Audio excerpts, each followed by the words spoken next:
The road to Redbull Wololo Legacy is here. The semi-finals for week number 3. We've got two sets, of course. The first being 3DB versus the Mista, and then shortly after that, we're going to be having beastyqt versus puppypaw.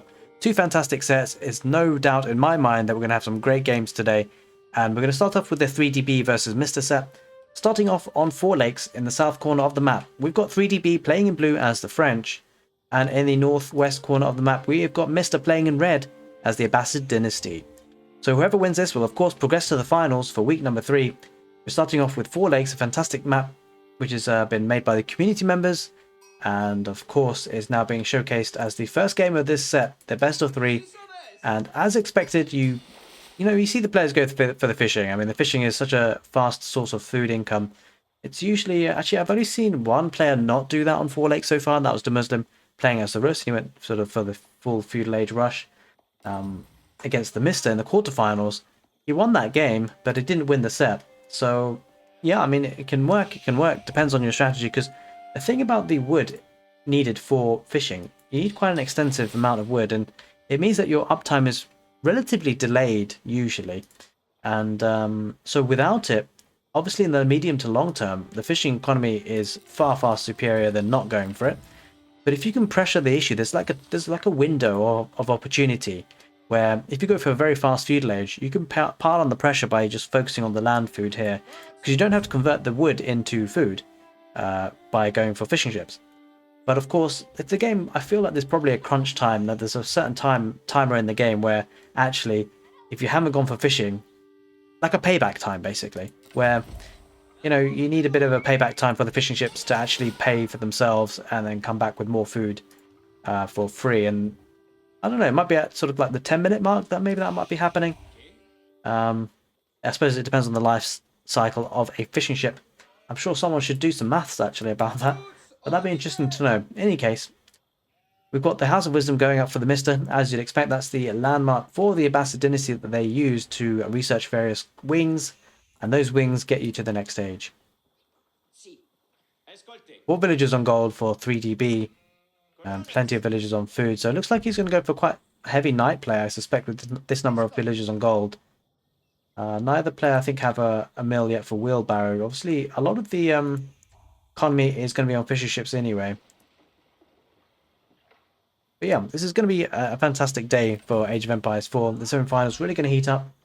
And then we'll be having the finals. I'll be releasing that video tomorrow from the release day of this video. So if you're looking towards watching the finals as well after this, don't forget to subscribe to the channel if it's something you want to watch, and if you enjoy the casts. And we can see now the players looking to get up to the next stage. 3DB going up with the School of Cavalry. No surprises there. He's actually going to be going with 6 villagers, so he's on a mission to get there fast. 6 villagers on gold as well, so it looks like 3DB is going to go aggressive.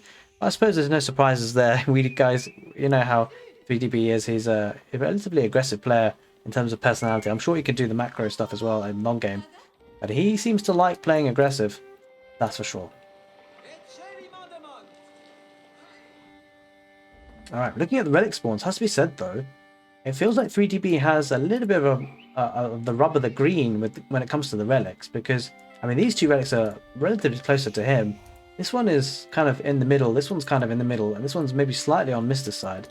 But these 2 relics here in the down here on the southwest is really very much in B's favour, so that could be an issue. We see Mista looking to protect his fishing ships by walling up. We've seen some players do this. As you guys know, 4 lakes is a new map, so we're really starting to learn the meta and the sort of strategies that players are looking to do to protect their economy. And protecting the fishing economy is pretty important actually in many ways, because once the sheep run out, the transition to farms is relatively harsh if you have invested a lot of wood in fishing ships already. New age begins for 3DB, going up 5 minutes 20 seconds, which is actually pretty fast considering he's gone from fishing. And as you can see now, getting that mining camp for the stone. So he's building it with 3 villages, which we can't really tell so far if he's opting for a second town centre or if he's going to go for Arislets like an outpost rush. We do see a mill there, maybe looking to get hold of the wheelbarrow upgrade. Because of course the berries aren't really on the minds of the players at the moment. There we are, wheelbarrow has been queued up for 3DB. And a barracks coming out for the Mista, looking to defend himself against some Royal Knights, which are likely to be on their way now. There is one coming on his way. It looks like 4 villagers going on stone, so it does look like 3DB is potentially thinking about... Actually, no, that village is going forward. Looking to dock somewhere, or yeah, he's docking this east side pond, or at least denying it from his opponent by walling up there. Okay, Spearman here, just guarding the gold villages. Those are the villages that are pretty much exposed that the Abbasid dynasty will want to protect. The knight is coming round. And don't forget the Abbasid dynasty has some really nice technologies for their spearmen. They can get the phalanx upgrade, which is a unique tech for the Abbasid dynasty, taking that fight now with the knight, but there is a scout there as well. Strangely enough, one spearman is going on each, but actually that's enough to deal with it. The spearman does go down. B pulls the knight back. I mean, this is quite interesting, because if he does go for chivalry, then he's basically got a spearman for free, and he pulls the knight out at just the right time, 22 minutes. Sorry, 22 HP there. But yeah, more spearmen coming on the field for the Mista.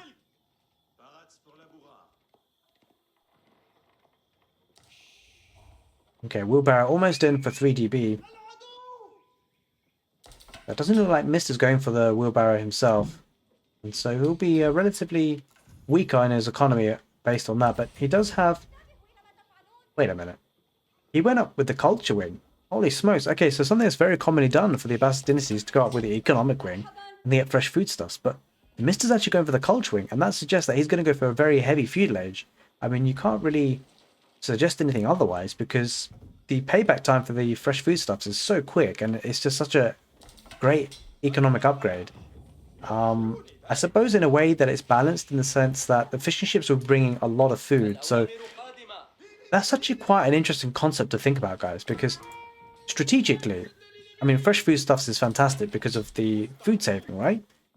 But the fact that both players have access to fishing ships means that both players relatively have a high gathering rate for food, and so that bonus is almost not as effective in a way.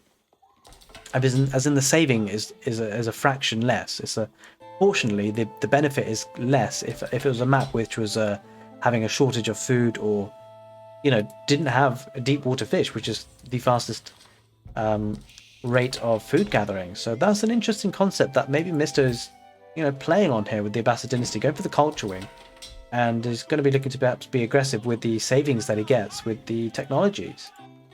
As you can see, he's actually getting the fishing upgrade technologies as well, so that's nothing to be snuffed at, because it's not something that 3DB has got, I don't believe. No. I think it's drift nets, isn't it? Oh, actually, no, it does look like he got it. It does look like he managed to get it.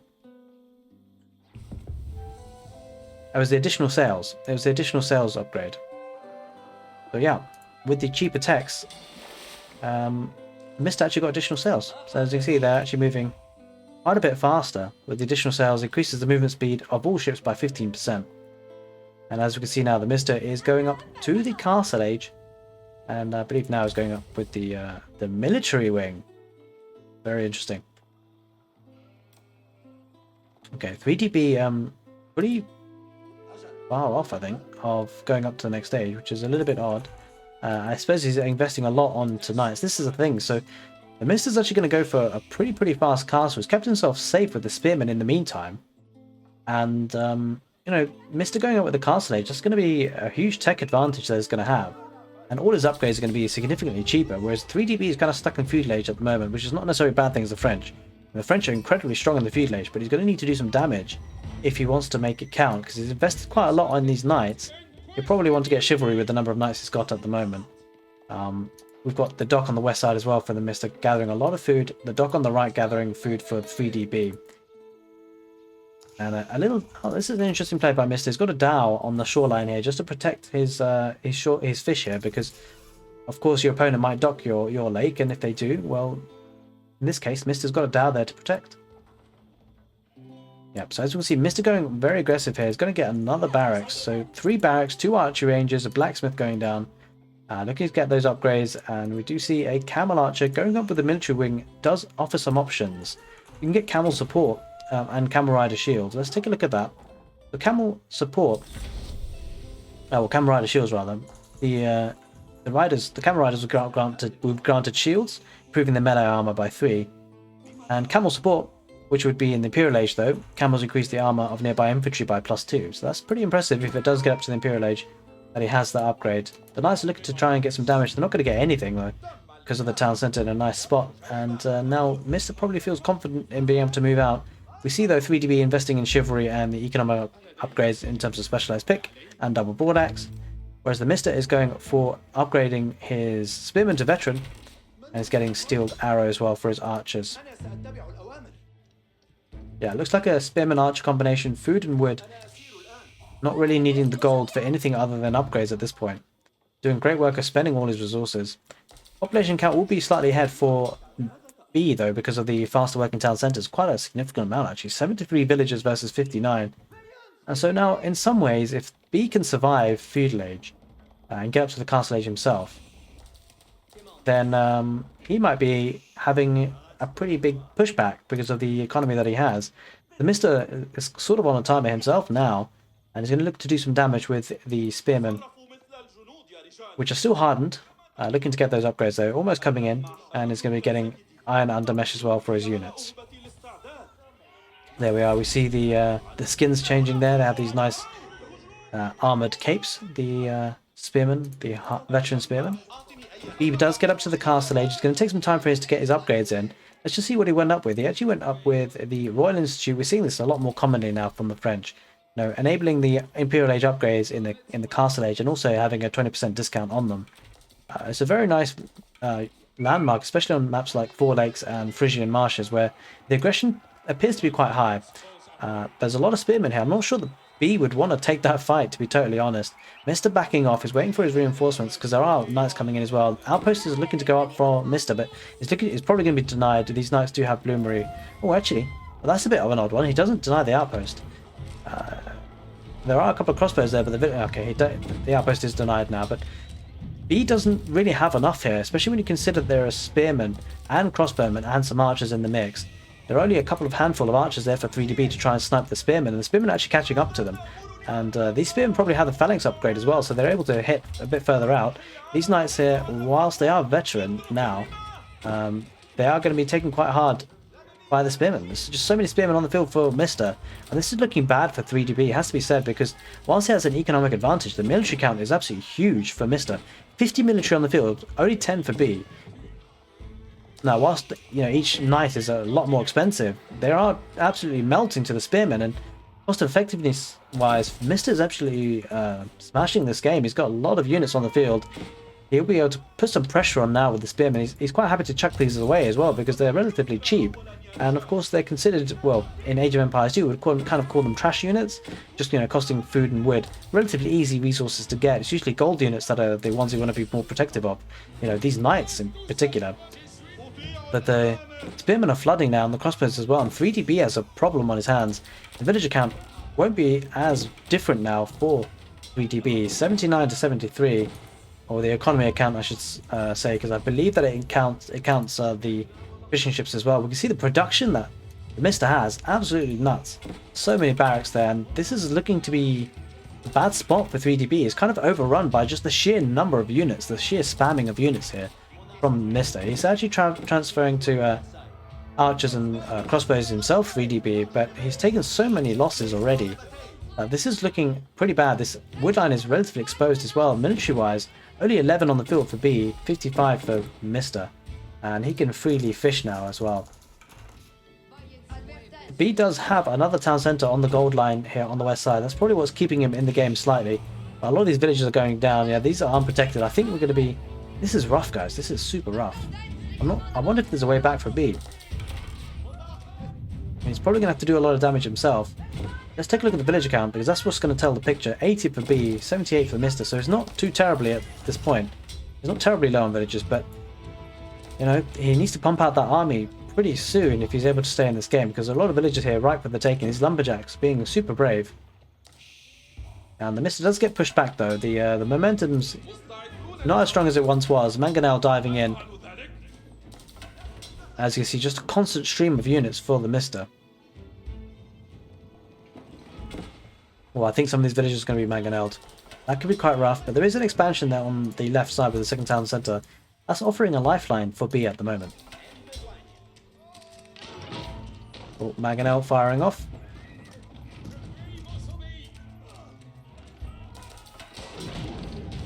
Oh, another Mangonel shot.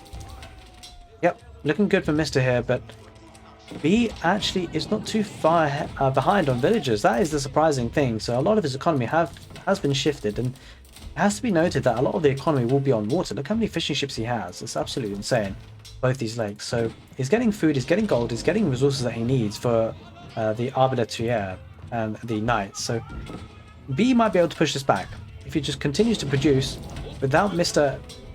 getting hold of these other pocket economies. Well, B will be not in too bad a shape. He's going to lose a lot of villagers here, a lot of idle time. I'm going to snipe down the Mangonel with the villagers' torch damage. But yeah, 3DP's initial base is pretty much overrun here. But obviously with high stakes here, he's not going to want to give up unless he's, absolutely dead. Which, to be fair, he's not. He's actually got more villagers. I mean, does he have another town centre somewhere else? Because this is confusing. I think it's mostly the fishing that's doing this for him. He does have 2 town centres, to be fair. If he has a market, he could be...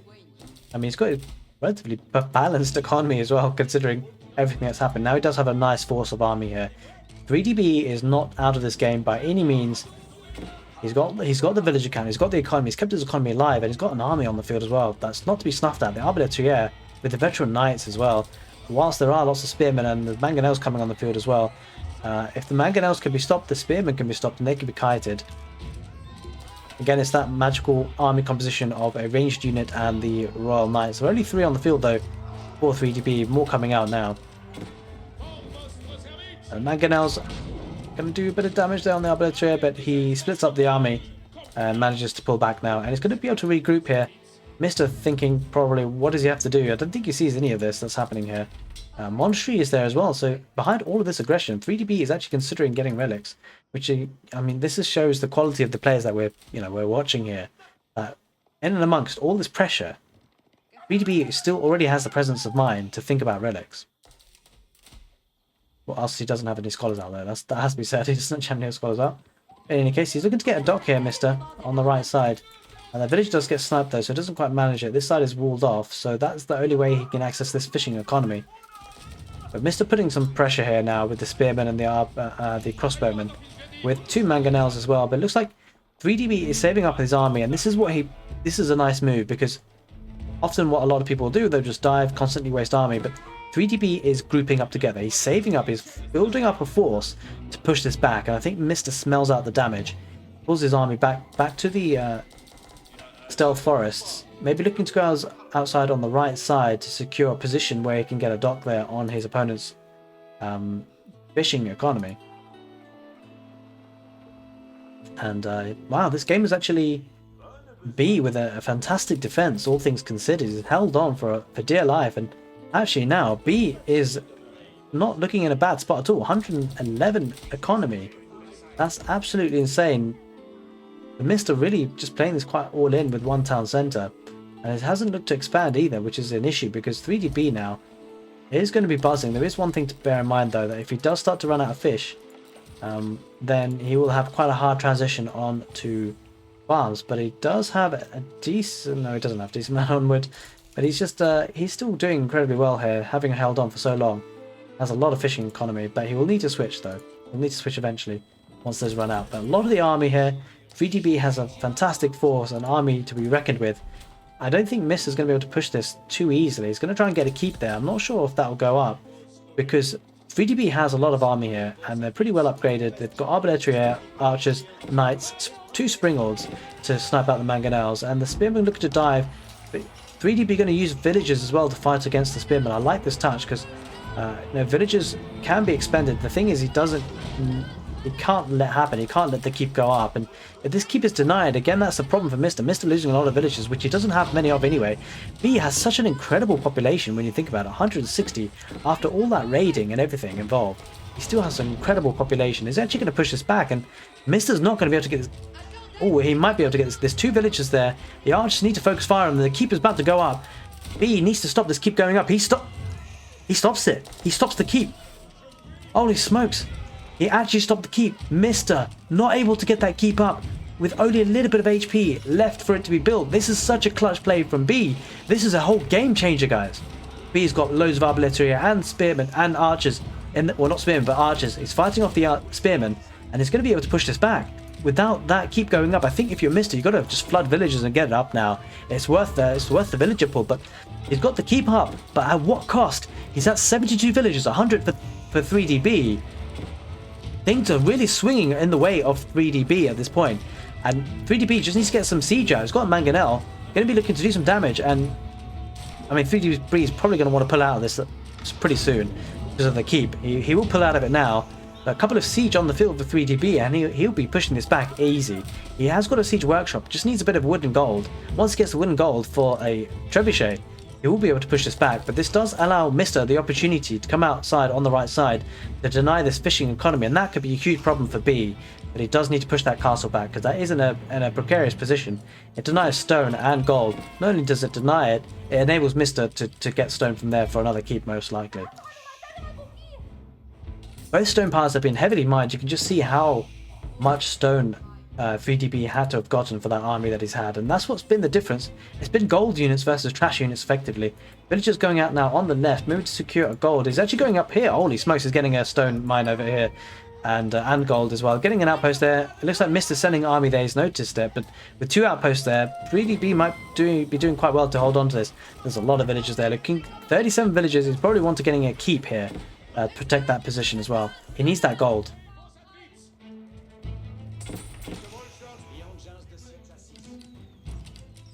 Okay, this was such a crucial moment in this game, guys. Getting this keep up, and how many villages he lost to it was an absolute massacre. But 3DB is quite low on population now, 100 villagers, but only 73 for the Mista, so that's a bit of an issue. 3DB losing a lot of villagers here to the spearmen. He's not. I don't know I'm not sure what's going on here. He doesn't have enough. He just doesn't have the space to garrison them into the outposts. And the spearmen are going to get great value here. So 3DB jumping down to 97 villages, 74 for Mista. Guys, this is a fantastic opener to the set. That is for sure. Whoever wins this certainly will deserve it.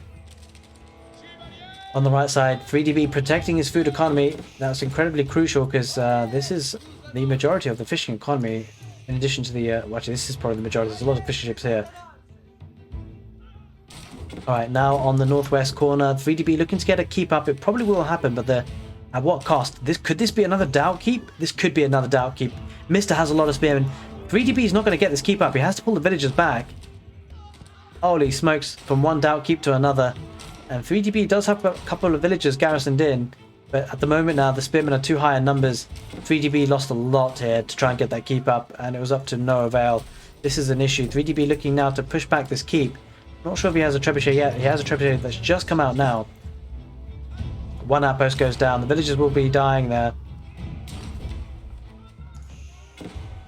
3DB looking to get an outpost on the gold. That keep doesn't look like it's going to be going up anytime soon. But there is a trebuchet for 3DB looking to take down the keep that's on the front lines there. And now 3DB sending his army westwards. That's where he sees Mista is kind of grouping up here. Yeah, 3DB deletes the keep. There's no real way of that going up.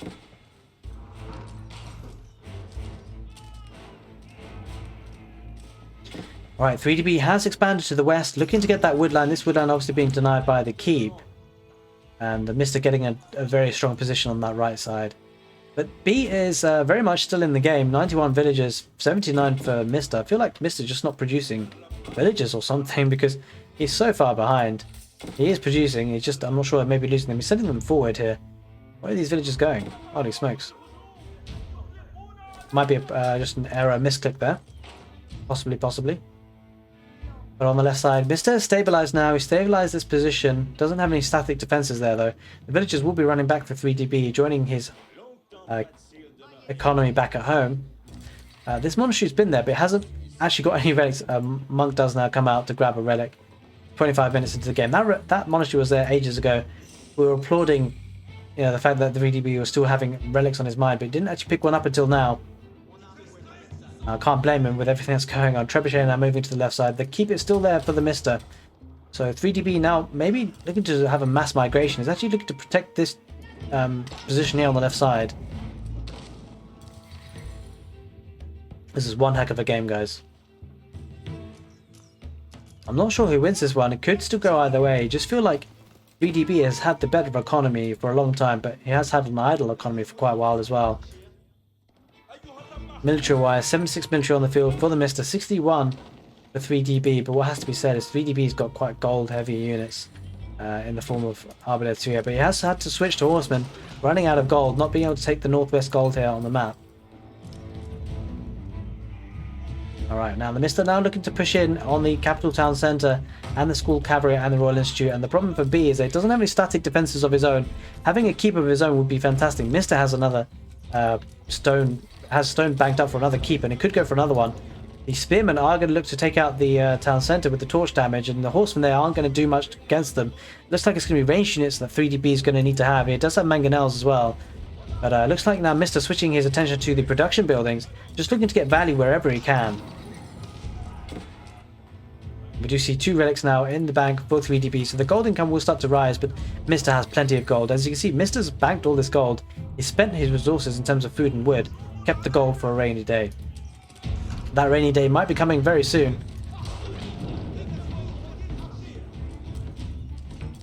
Oh, horseman switch there. Veteran horseman switch for the Mista. Looking to take out the horseman for 3DB, and if he does that, that's going to be a huge problem for 3DB because he doesn't have the numbers. B is under pressure here. Mista might be able to snipe out the trebuchet even. But it looks like he's actually going to try. Yeah, it looks like he's actually going to focus on the trebuchet and then focus on the army. On the right side, the archers are going to be focus firing on the spearmen. So on one side, 3DB getting really good value. On the other side, Mista getting better value.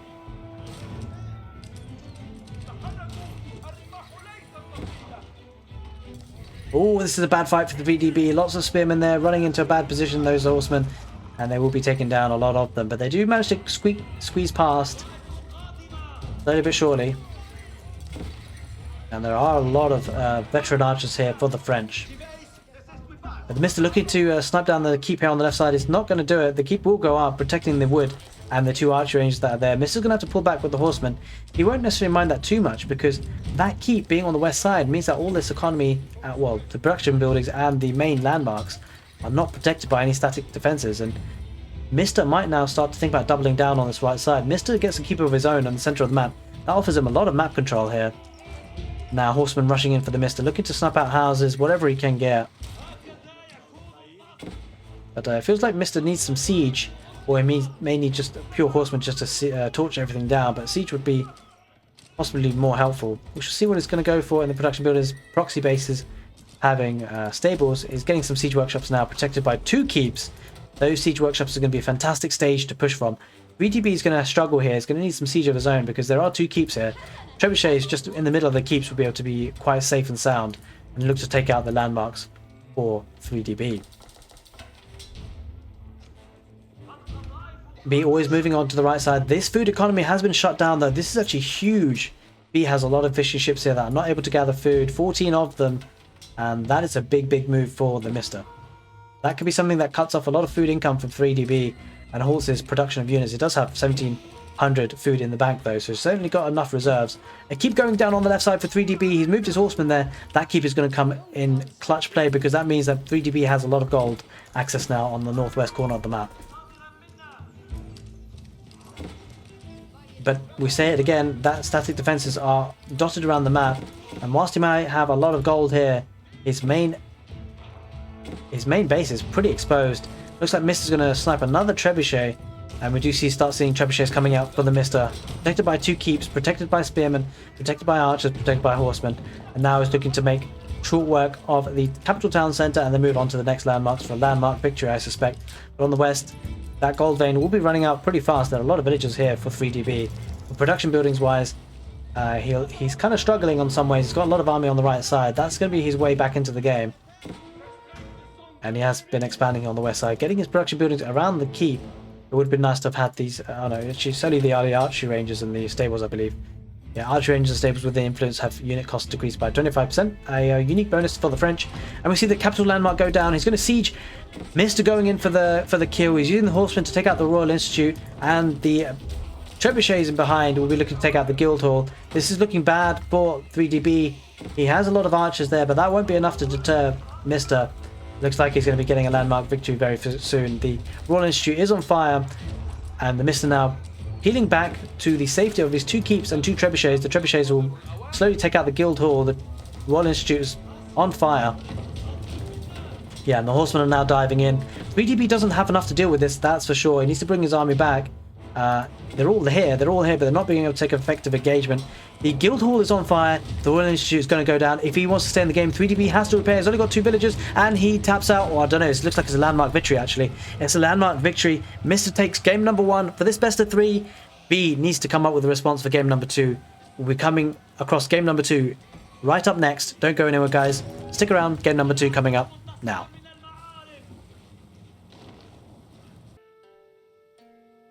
Welcome back, ladies and gentlemen, to game number 2 for the set between 3DB and the Mista, the semi-finals for the Road to Redbull Wololo Legacy, week number 3. The Mista taking the first game on 4 lakes with the Abbasid Dynasty versus the French, and now we have, I believe it is Lipiny, with the Mista playing on the right side of the map in blue as the French. And on the west side of the map, we've got 3DB playing in red as the Delhi Sultanate. We've got Mista now playing as the French.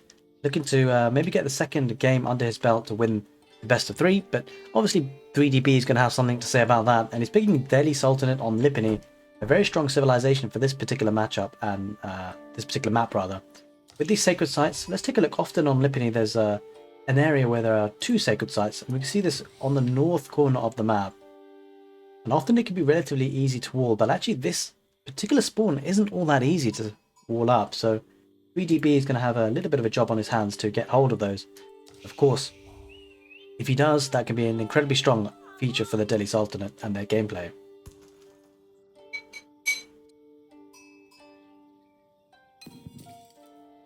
Alrighty, so game number 2, and of course, if it's match point for the Mista, if he wins this game, he will get to the finals.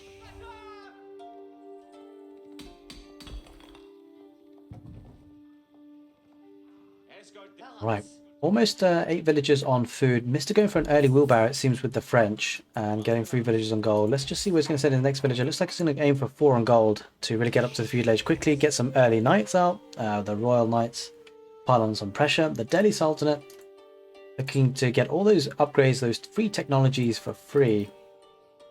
You can see getting forestry, efficient production, wheelbarrow. And I'm in no doubt that I suspect 3DB is going to be dropping a barracks relatively soon, when into the feudal age, so that he can defend himself, because Mista is going to be on his way almost very, very soon. And just a little bit more gold, a little bit more food, 1 more drop-off will do it for the gold, and then he'll be going up with the School of Cavalry, no doubt. Let's just see. Get that confirmation.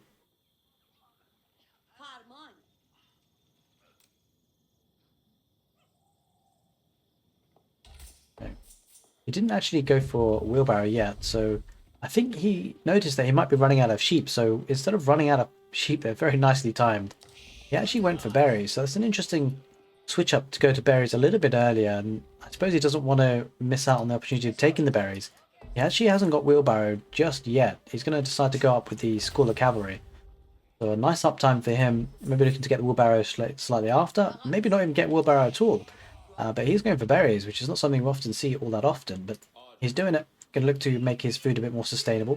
I think he didn't want to run out of food underneath the town centre there, and having those villagers idle for too long.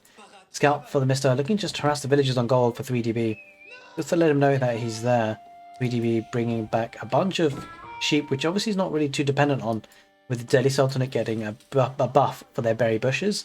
As you can see, he's got an extra 100 food there for the berry bushes.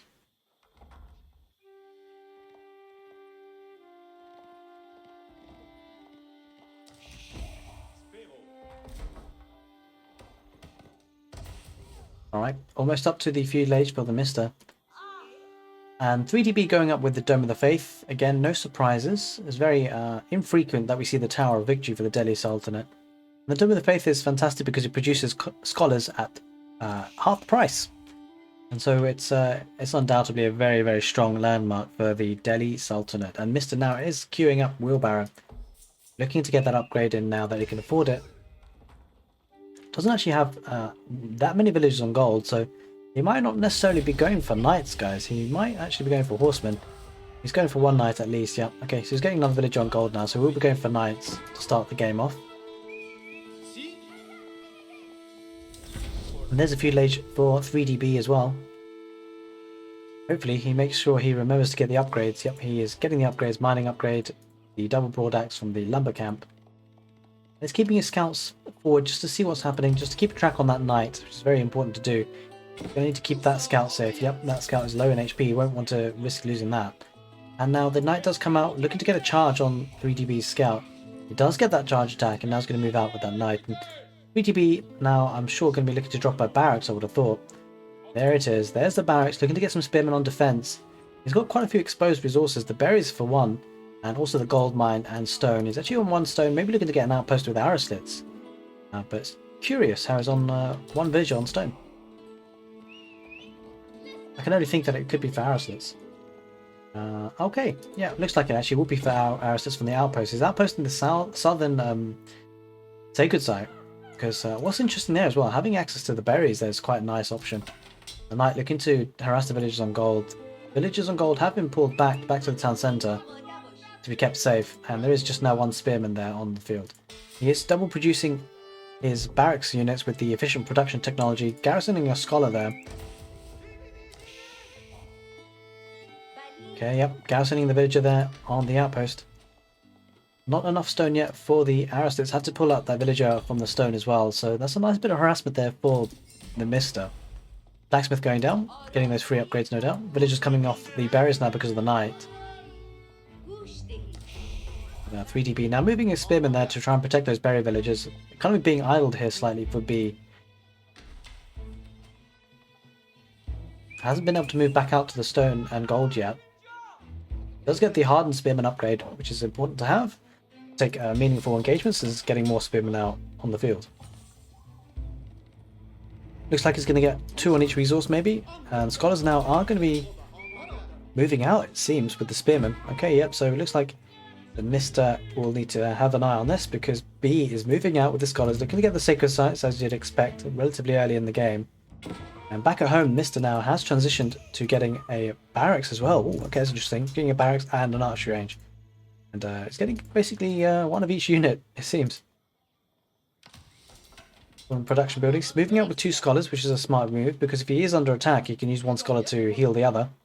Looking to secure the southern sacred site first before he... Now, he's not spreading himself out too thinly, which is an important thing to do. He's getting arrow slits on this outpost now, so it means that he did go up to the stone, I suspect.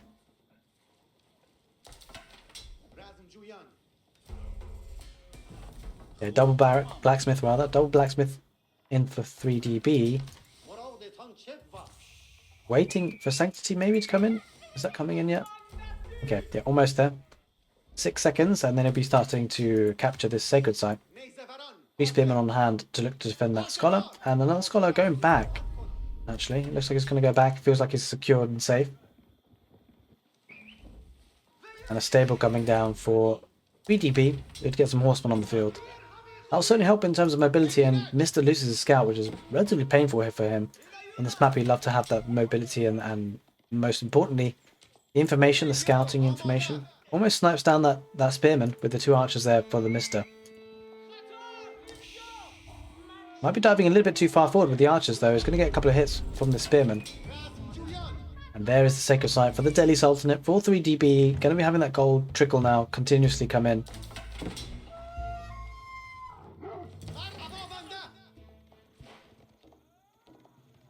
Yeah, now it looks like probably Mister's going to need to have a couple more archers on the field, because there are quite a few spearmen here from 3DB, and so it means that it renders his knights relatively not useless, I'd say, but it's a bit tricky to pressurize with the knights with the spearmen in the right positions. That is the key though, having those units in the right positions. Villagers now going out to the mill on the barriers here on the southeast, or the south area of 3DB's base.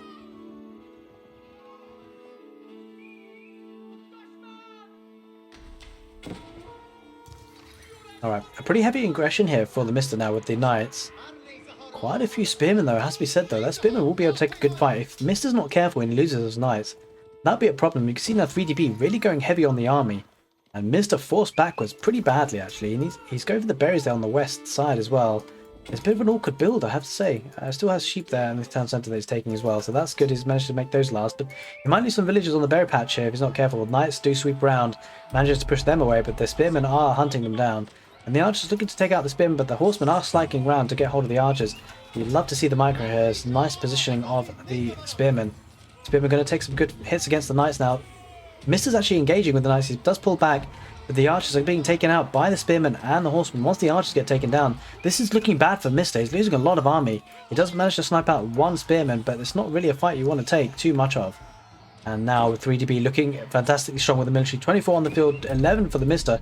Mista looking to he's looking like he's struggling here. He's going to lose villagers on the berries. He did pull those away.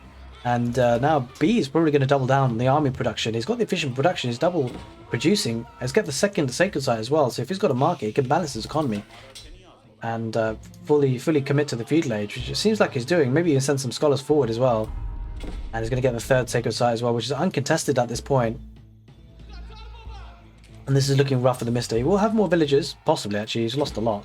39 villagers to 35, so it does have the villager count, but the village count is severely lacking for the Mista. 12 on the field, 23 for 3DB. Each unit, each time he loses a knight, it's painful for the Mista because they're so expensive. And he loses another one just as I say it.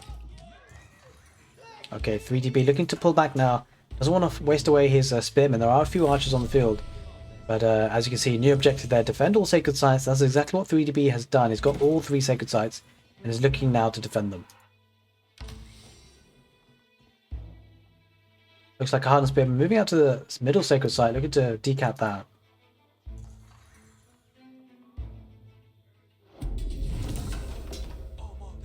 And 3DB now looking to possibly stop this neutralization. The Scotland's going to have to run away, but there are horsemen there. Might take a bad fight against the spearman. Does pull them away. Spearman himself. 3DB spearman's fighting the spearman from the Mista. Don't forget the upgrades for free, whilst the Mista will have Bloomery for free. The Delhi Sultanate, at this stage, probably has a lot of the feudal age upgrades. Okay, has access to that middle sacred site. Mista needs to pressurize this somehow. Okay, he's contesting the northern sacred site. Should be able to decap that, unless the horsemen do sweep round, which they will for 3DB. 3DB is gonna head straight over there with the horsemen to keep access to that gold income. And there's a little bit of raiding there with a couple of spearmen on the wood line. Does manage to get... No, it doesn't manage to get one villager. Oh, it does. He manages to get one villager. Definitely worth it. And the horsemen now do cycle through. We're going to be taking out that spearman. Keeps access to that third sacred site. Gold income going to be fantastic for 3DB. He probably just needs to stop producing for a little bit. Could go up to the castle age, but I suspect that probably not the right play here. He's going to be running into a bit of a problem with the archers going past on the stealth forest. Mista doesn't realise the spearmen live to fight another day. But B needs to address this because there are a lot of villagers on the berries. B will not want to lose those villagers, that's for sure. A couple of horsemen, if they do wrap around this, that could work, but there are a lot of spearmen in play as well. So this is an issue for B. It has to head back with that. This southern sacred site is relatively safe now with the arrow slits and outpost. And looks like horsemen do cycle around to the woodline. Mista didn't realise for quite a while. He loses a lot of villagers. That could be an issue. He's cut off of wood for now, but there are a lot of archers here and spearmen full. Mista looking to push this back. The spearmen come back, but the archers are there on hand to fight back. Spearmen archers at home for 3DB, looking to sweep this up. And on the front line, we've got the horsemen there taking out a lot of villagers. It looks like this is a fight that 3DB wins, even with spearmen. But a lot of kiting needs to happen here for Mista, which is not happening. He's dealing with things at home. Villagers are brought out to the woodline again, but the villagers down to 42 for 3DB. 38 for Mista, and he taps out. I think Mista taps out. Yep, 3DB takes the second game. That was a bit of an awkward one. He may have lost a lot of army. I don't know, it seemed a bit premature, but obviously these are pro players. They know exactly what they're doing. And Mista taps out for the second game, pushes it to the third game, does 3DB, and we will be back with that third game just up next.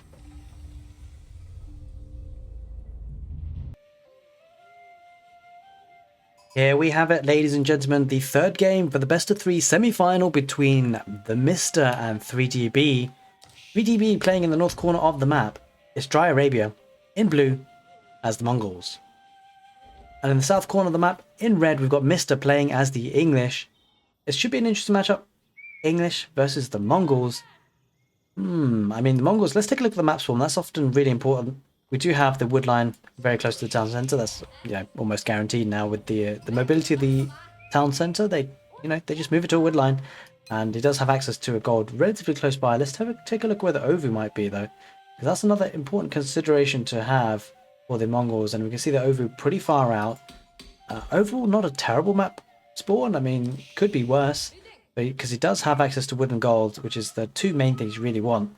But his Ovu is pretty exposed. Will we see another outpost rush coming from the Mongols? It's been quite a feature of the Road to Redbull Wololo Legacy tournaments, as the Mongols.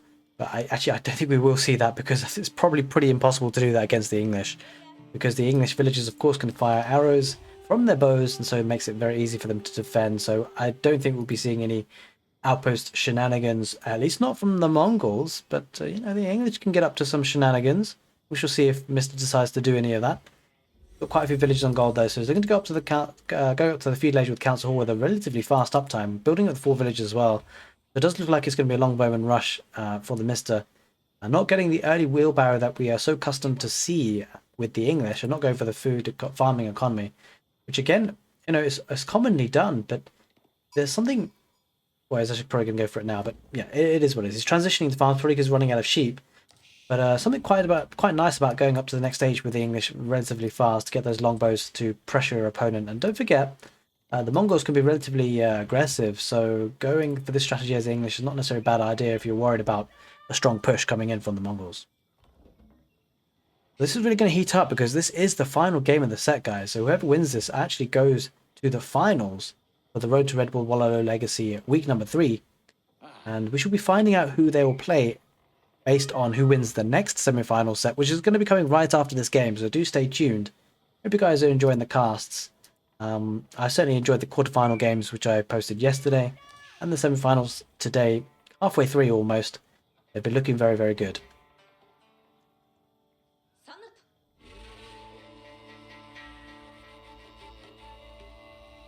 Okay, relics-wise, I mean, they're pretty relatively evenly spaced.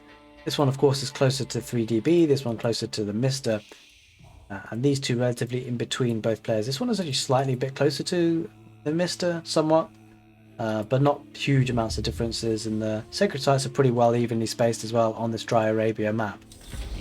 There is the feudal age for the Mista. 3DB going up with the deer stones with 4 villagers building that. Will we see some longbows? Absolutely, they're coming out already for the Mista, looking to pressurize what he can. It's sometimes a bit tricky to pressurize the Mongols because you can't necessarily raid their woodline because the town centre is so close by. But the Ovu could be an issue for 3DB. Yeah, he scouts it, so 3DB will see these longbows coming across. Will we see a barracks go down for the Mista as well for some spearmen? Often nowadays you see like a 50-50 split between longbows and spearmen production. The spearmen production will be really nice for sieging down buildings if they're exposed, but obviously with the Mongols everything is very nicely tucked in.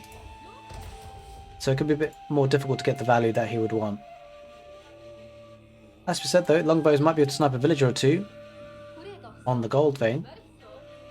3DB not up to the next stage yet, which is a little bit of an issue. Could become an issue. He needs to defend himself for now. Going to go for an outpost on that Ovu, but I mean, is that going to be too late? He sent the villagers out pretty late.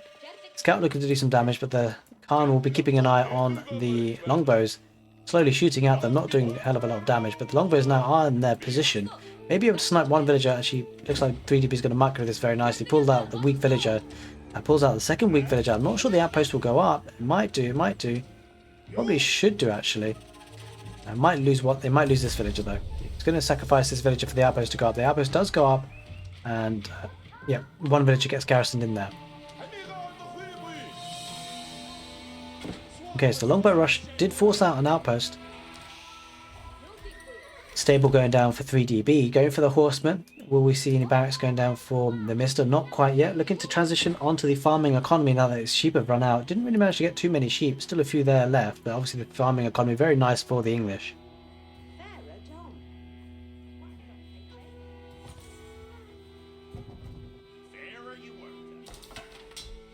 Oh, he does have spearmen.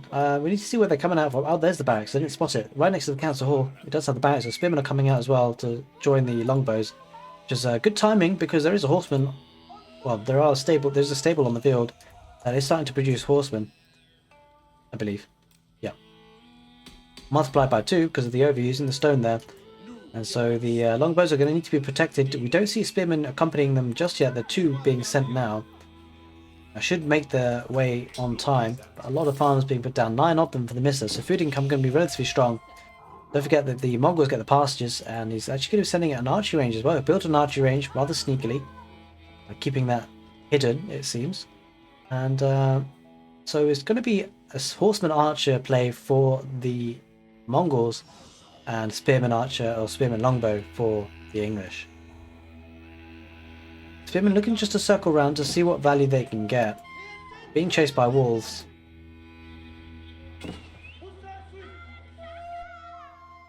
I'm not entirely sure where the longbows have gone though. They may have... I'm not entirely sure what happened to the longbows, but there are a couple of horsemen now coming forward for the Mongols. There they are, the longbow there. Looks like the Mista sees that, so he's going to have to do something about it. Maybe head back. There are 2 spearmen though. I'm not sure if Bree is going to want to take that fight. But there is a Khan and an archer there, so he's going to kite those spearmen. More spearmen joining the force, but he's going to need those longbows relatively close by. Looks like Mista on the back of this is possibly thinking about going to the next stage, because he does have 600 food odd banked, and a couple of villages on gold. 3 villages on gold so far. On the other hand, 3DB looking to double down the feud age. He's spending everything that he's got. Yeah. The Mista, as you can see, not getting too much value, but just keeping his army on the field, looking to get some damage when he can, and 3DB moving forward now with his horsemen and a couple of archers and his Khan. Oh, he's actually got a horseman there on the gold, so Mista didn't get an outpost there in time. Looked to build it up.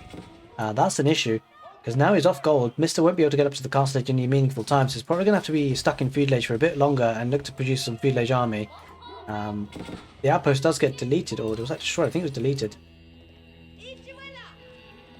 And Mista getting caught out with his army a little bit here, kind of scattered around in small groups. He does have the 4 longbows there, going to look to snipe at the horseman, but the horseman taking out the scout. He has to bring the longbows back. He can't take an effective fight there, and he does now move out to the gold vein with the villagers. Alright, spearmen are going to come in to take out the horsemen, but the horsemen are pulled back by 3DB. Good awareness, but Mista needs to pull the spearmen back now because they've been kited by the archers.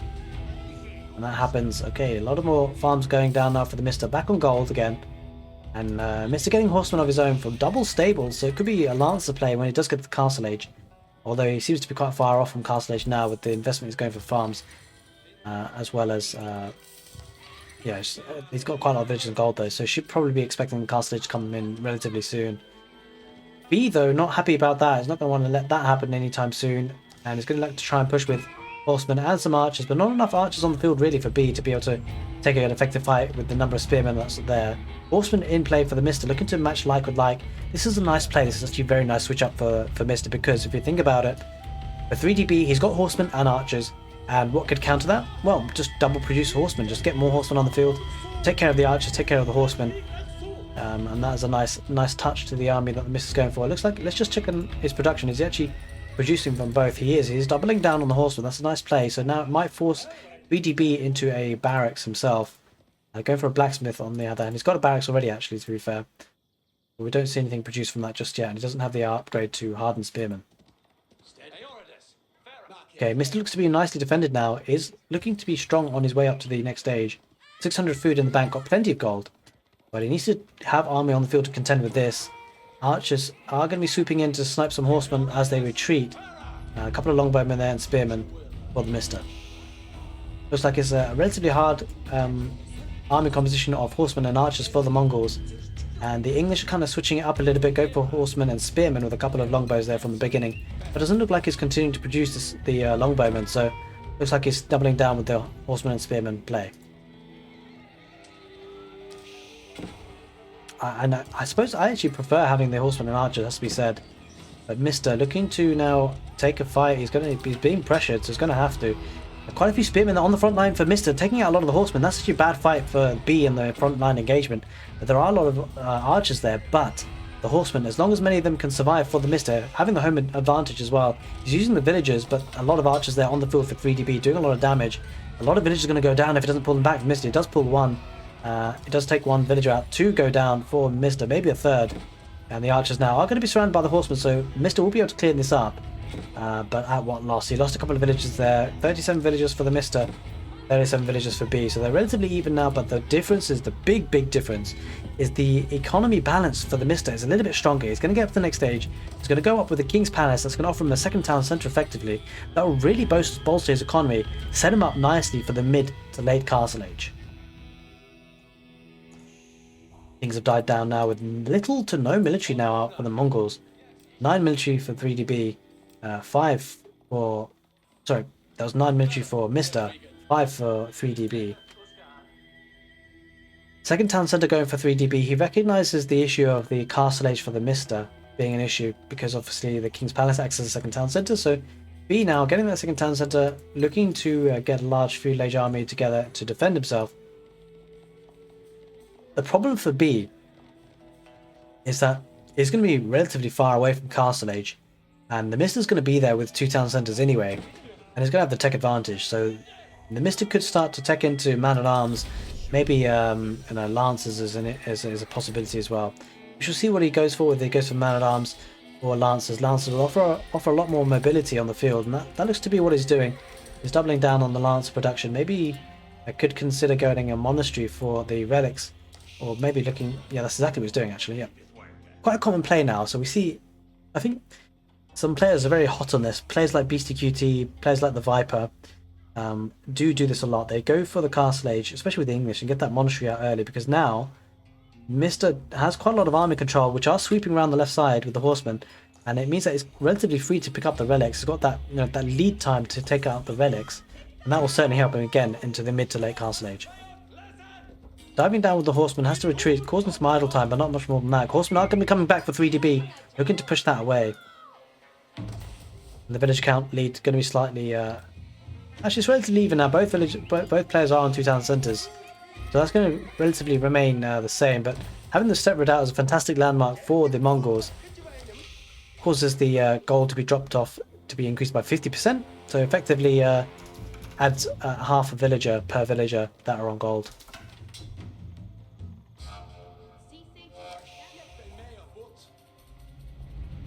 Okay, we shall see how aggressive the English are going to be. Going to get that forward outpost for the network of castles bonus, which is a nice bonus. It increases the fire speed of their units by 25%.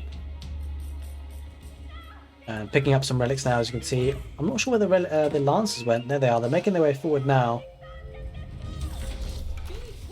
And the new age does begin for 3DB. Let's see what it goes for himself. Does he go for crossbowmen to defend, or does he go for Lancers himself? Remains to be seen. Getting the Spearman upgrade. It has to be said, having some relics in now in position is going to help bolster the economy for the Mista, that's for sure. The Steppe Redoubt doing this similar sort of things for B. Quite a lot of Spearmen though for B though as a defensive mechanism. Outpost is going up in the middle with 1 villager. The Khan just being a pest, tracking away a Lancer to try and chase. And you get the feeling that Mista's going to be putting a lot of pressure relatively soon, because he's getting... he does have 2 stables, he's got plenty of food and gold in the bank.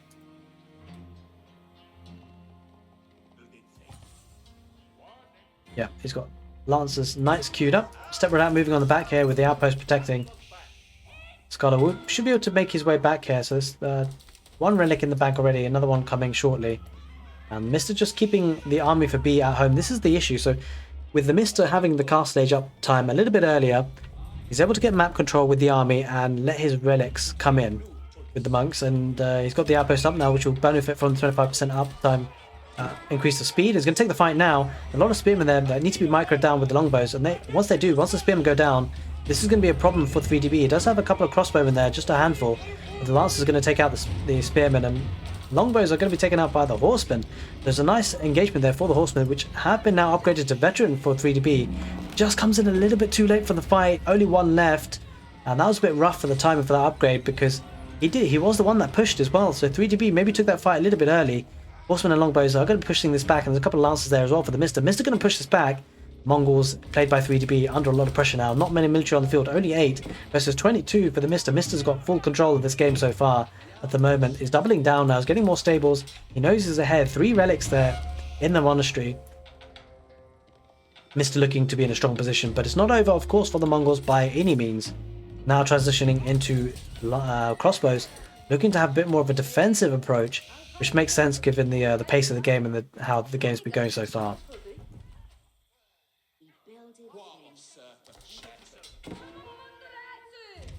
Alright. As you see, the longbows really just tickle the lancers. They're not able to do too much damage at this stage. But what's fascinating now is that there is only one more relic on the field. Looks like, no, two relics, sorry. Two relics on the field. One's being picked up again by the Mista. Loses a horseman. There is a spring-load emplacement on the outpost, so he won't be able to take that fight. Might lose another lancer, another knight. Yeah, does lose another knight. More scholars coming out from the monastery. Don't see it. I think that was actually that's actually a shaman for the Mongols, looking to try and get at least one or two relics. Outpost does get denied though. That's actually an important detail, because that would allow a lot more mobility for Mista with the network of castles bonus, which he does have access to on this left side now. The relic here being picked up by Mista. So that's the problem. The shaman was being sent out for the Mongols to pick up that relic, doesn't get hold of it, and instead now it means that slowly but surely the Mista's going to get 5 relics, which is such a huge deal as a passive income of gold.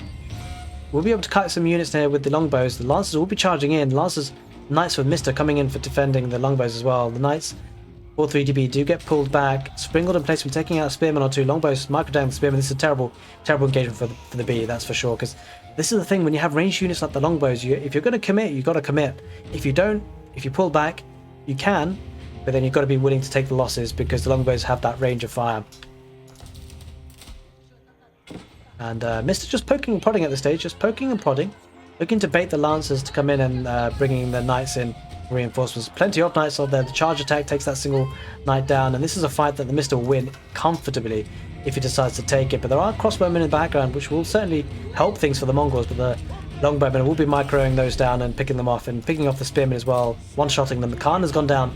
Things are going from bad to worse for 3DB. Mista pushing ahead, picking up those relics. He's got 4 in the kitty now, getting that 5th one very soon, and would even be thinking about getting sacred sites for those monks and those scholars, those monks, if he wants to. Looking to just pick up some villagers from the gold. The villagers will back off, and the outpost does have spring on placement, so I'm not sure Mista wants to dive too quickly on that. There are crossbows in behind as well, so 3DB does push that back, and Mista pulls that back on kind of understandably so. Another outpost is going to be going up for Mista. I'm not sure why this isn't giving him the network of castles bonus, this outpost. That's a little bit weird. Any idea, guys? That's kind of weird that he's not getting the network of castles kind of bonus there. That's really weird. Is that a bug? Like, if you're building another outpost in the vicinity of another outpost, do you not get the network of castles bonus? Kind of strange. Anyway, quite a large number of knights here for the Mista, looking to dive and get some action here. He's going to put the charge attack and then back off. But the problem with that situation is he's getting picked off one by one by the crossbows. Does manage to save a lot of the knights, but some of them are a little bit low on health. The 5th relic now is in the monastery. That's absolutely insane. Almost 500 gold per minute coming out of that thing. And now we'll be able to look to get hold of some sacred sites if he wishes to. He does have a scholar there. I mean, just, dude, just, come on, come on, come on. Move to the left a little bit, my friend. Move to the left.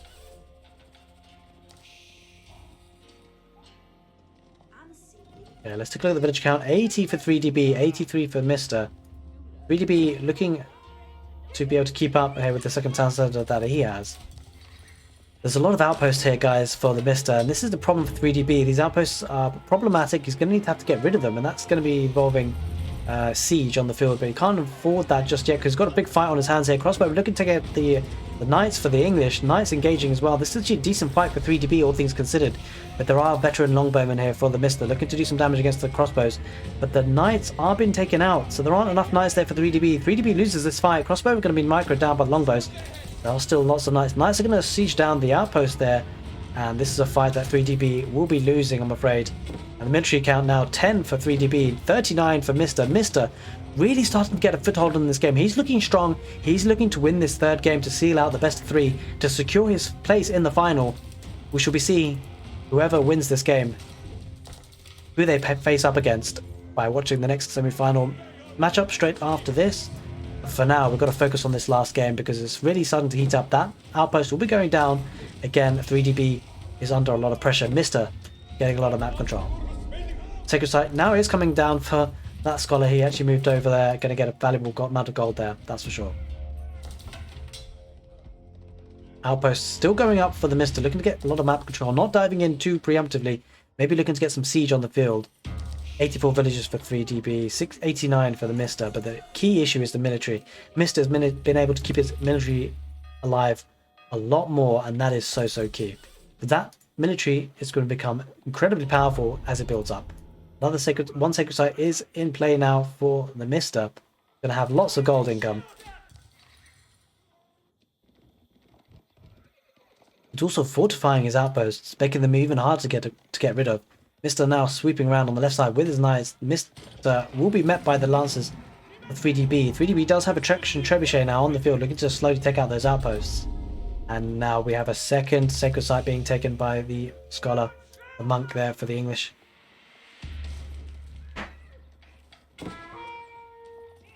Alright, longbows are going to dive in, look to take out the Khan. If it does, that's actually really key.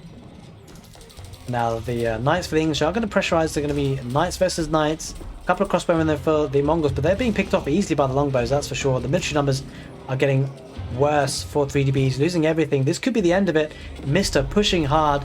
3DB trying to hold on desperately. Has two traction trebuchets, but they're pretty unguarded at this stage. The knights for the English wrapping round, getting a lot of villager kills here on the woodline. The woodline is totally exposed at this point. Okay, villagers are fighting the knights. They're not going to be able to do too much damage. Longbow is picking them off. Villagers being pulled by 3DB. Yeah, that might have been a misclick. The villagers are going back now. The traction trebuchets are completely exposed. Mista having full control of this game. Will be able to shoot things down with his longbowmen as soon as they pop out. And the trebuchets is actually kind of running low on melee units though. Mista going to need to reinforce. He has got a couple of knights there. Going to be looking to take down the lancers for 3DB. Lancers do retreat along with the crossbowmen. The range coming into clutch for the longbows, as you can see, one-shotting has the network of castles bonus. I'm not sure if he has a keep for a network of citadels. At this point, he won't need it. He won't care. A lot of pressure going on here. A keep is looking to be coming up forward now for the Mista. That's kind of a game, get out of my game keep. That going up is got a high likelihood, and if it does, that will be B out of the game. B trying to hold on for dear life, but there are lancers in his economy, longbowmen to support them. And two sacred sites have been captured. As you can see now, 22 villagers being pulled for that keep. I think this is the end for 3DB. He probably notices it himself. He might be tapping out relatively soon. Longbowmen looking to protect those villagers with the knights as well. A lancer looking to try and do hero's work with taking out the villagers. Won't manage it. He will be taken out. Two town centers will be firing though. And the keep will be going up though with these villagers. He will have some losses, but certainly worth it. The keep is up now. No traction. There are two traction trebuchets looking to take that down. But you just wonder now, has 3DB, is he under too much pressure here? Lancers are going to sweep around, looking to take out the traction trebuchet. A new Khan rises, but that is not enough. 3DB calls it. The Mista books his place in the finals, and we shall see who he's up against from the outcome of the next semi-finals. Don't go anywhere, guys. That semi-finals is coming right up.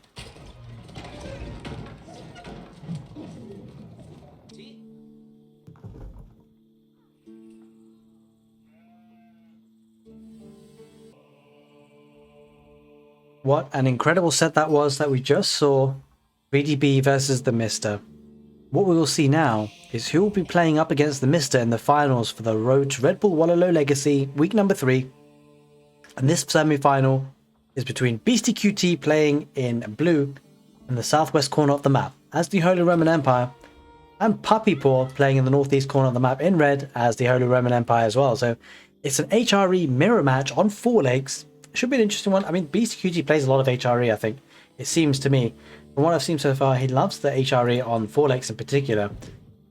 It could be interesting to see what these players do. Are they going to go for like economy approaches, the Ark and Chapel, Regnitz Cathedral? Will they mix it up a little bit, maybe go for the Burger of Palace? I'm almost certain that beastyqt will not go for the Minework Palace. As you can see, he's going for barracks. Ooh, hang on a bit. Now, that's an interesting twist. I'll be looking to get some early aggression here with an outpost rush or something. Probably not, because, well, we just have to see. It's a bit of an awkward one. Let's go for barracks first. Maybe go for the Ark and Chapel to age up with, but it's interesting that he's go for that rather than go for a dock. Oh, he has gone for a dock as well. Okay, so Beastie's affording everything. He's getting a dock himself. So is puppypaw. Puppypaw now going to gold. Looking to get the gold for the age up, no less. So I think, yeah, what's going to happen here? So we often see this on Four Lakes barracks going down for spearmen to look to pressurize the dock, because you want to cut off that food economy if you can. So any sort of pressure you can apply is certainly very, very helpful. And if you can catch him unawares, that could become a problem. I'm not sure if puppypaw sees that, and if he doesn't, again, that is an issue. Well, he will have seen the barracks, so he'll know this is coming. He'll know something's going wrong or something coming. So it looks like he's gonna possibly put some outposts down, but his gold is relatively safe-ish. Actually, not really, because the spearman can swoop round, and the scout now coming out for beastyqt to keep an eye on things. I think puppypaw needs to do something about this. He will need to put an outpost there. Yep, that's exactly what he's going to do. He's going to put an outpost in a very nice spot, actually, because this should protect the gold, and it should protect the dock as well. Spearman looking to protect the gold vein there, the two scouts looking to harass the villagers there.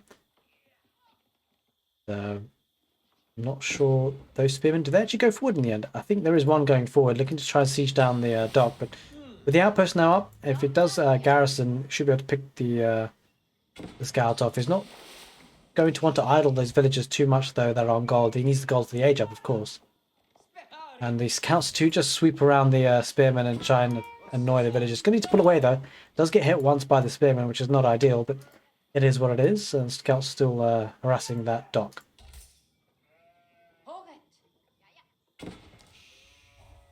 Yeah, puppypaw almost has enough food to go up, actually. Needs a bit more gold, and he will be going there relatively soon. A bit quicker than Beastie, because obviously Beastie has invested in spearmen. Which is quite an extensive kind of investment. You know, barracks costing the wood, and also the food involved in producing spearmen.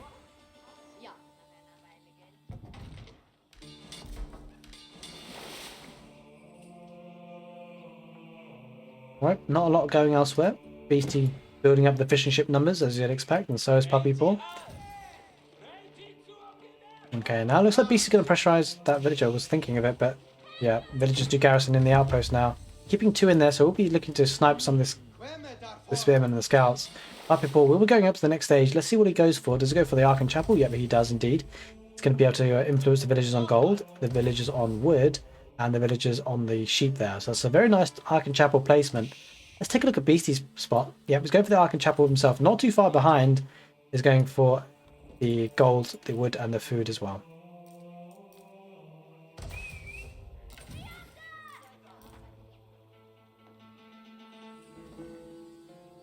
Alright, barracks going down for puppypaw. Looking to secure his position, maybe going for some spearmen of his own.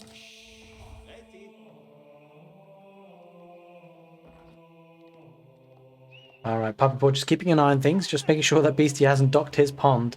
Walling off here on the side would actually be a nice touch, because something I've noticed about Four Lakes is that often you have this little ridge which you can't get across if it's walled up to the edge. It seems to be the case for all of the lakes, more or less. Although actually this one doesn't have it. No, this one doesn't have it. A bit rough.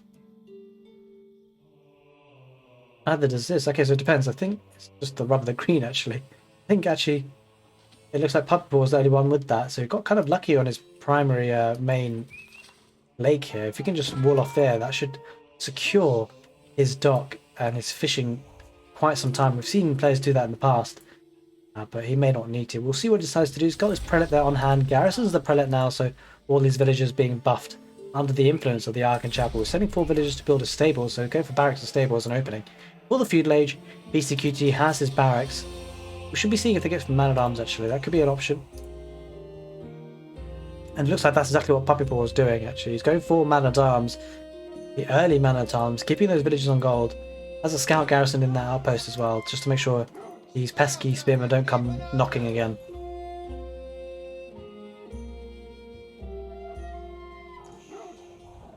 It's interesting that he's sending the spearmen on the west side. It's almost as if he's prepping to send a villager for a dock, but it doesn't look like a villager's going forward. Maybe just keeping an eye on things there with the spearmen.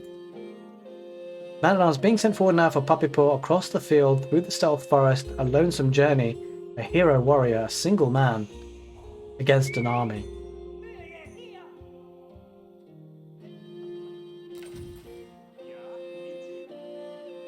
Alright, Beastie actually pulling villagers away from gold.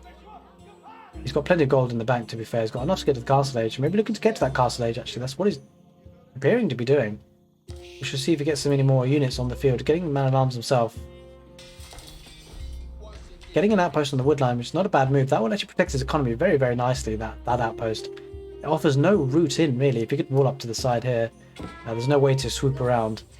It will take a long time for him to swoop around as well. Anyway, puppypaw going to lose his man-at-arms to 4 spearmen, 3 spearmen, and a man-at-arms from Beastie. Beastie using the defensive advantage. He's still going forward. Oh my god, this really is a hero man-at-arm.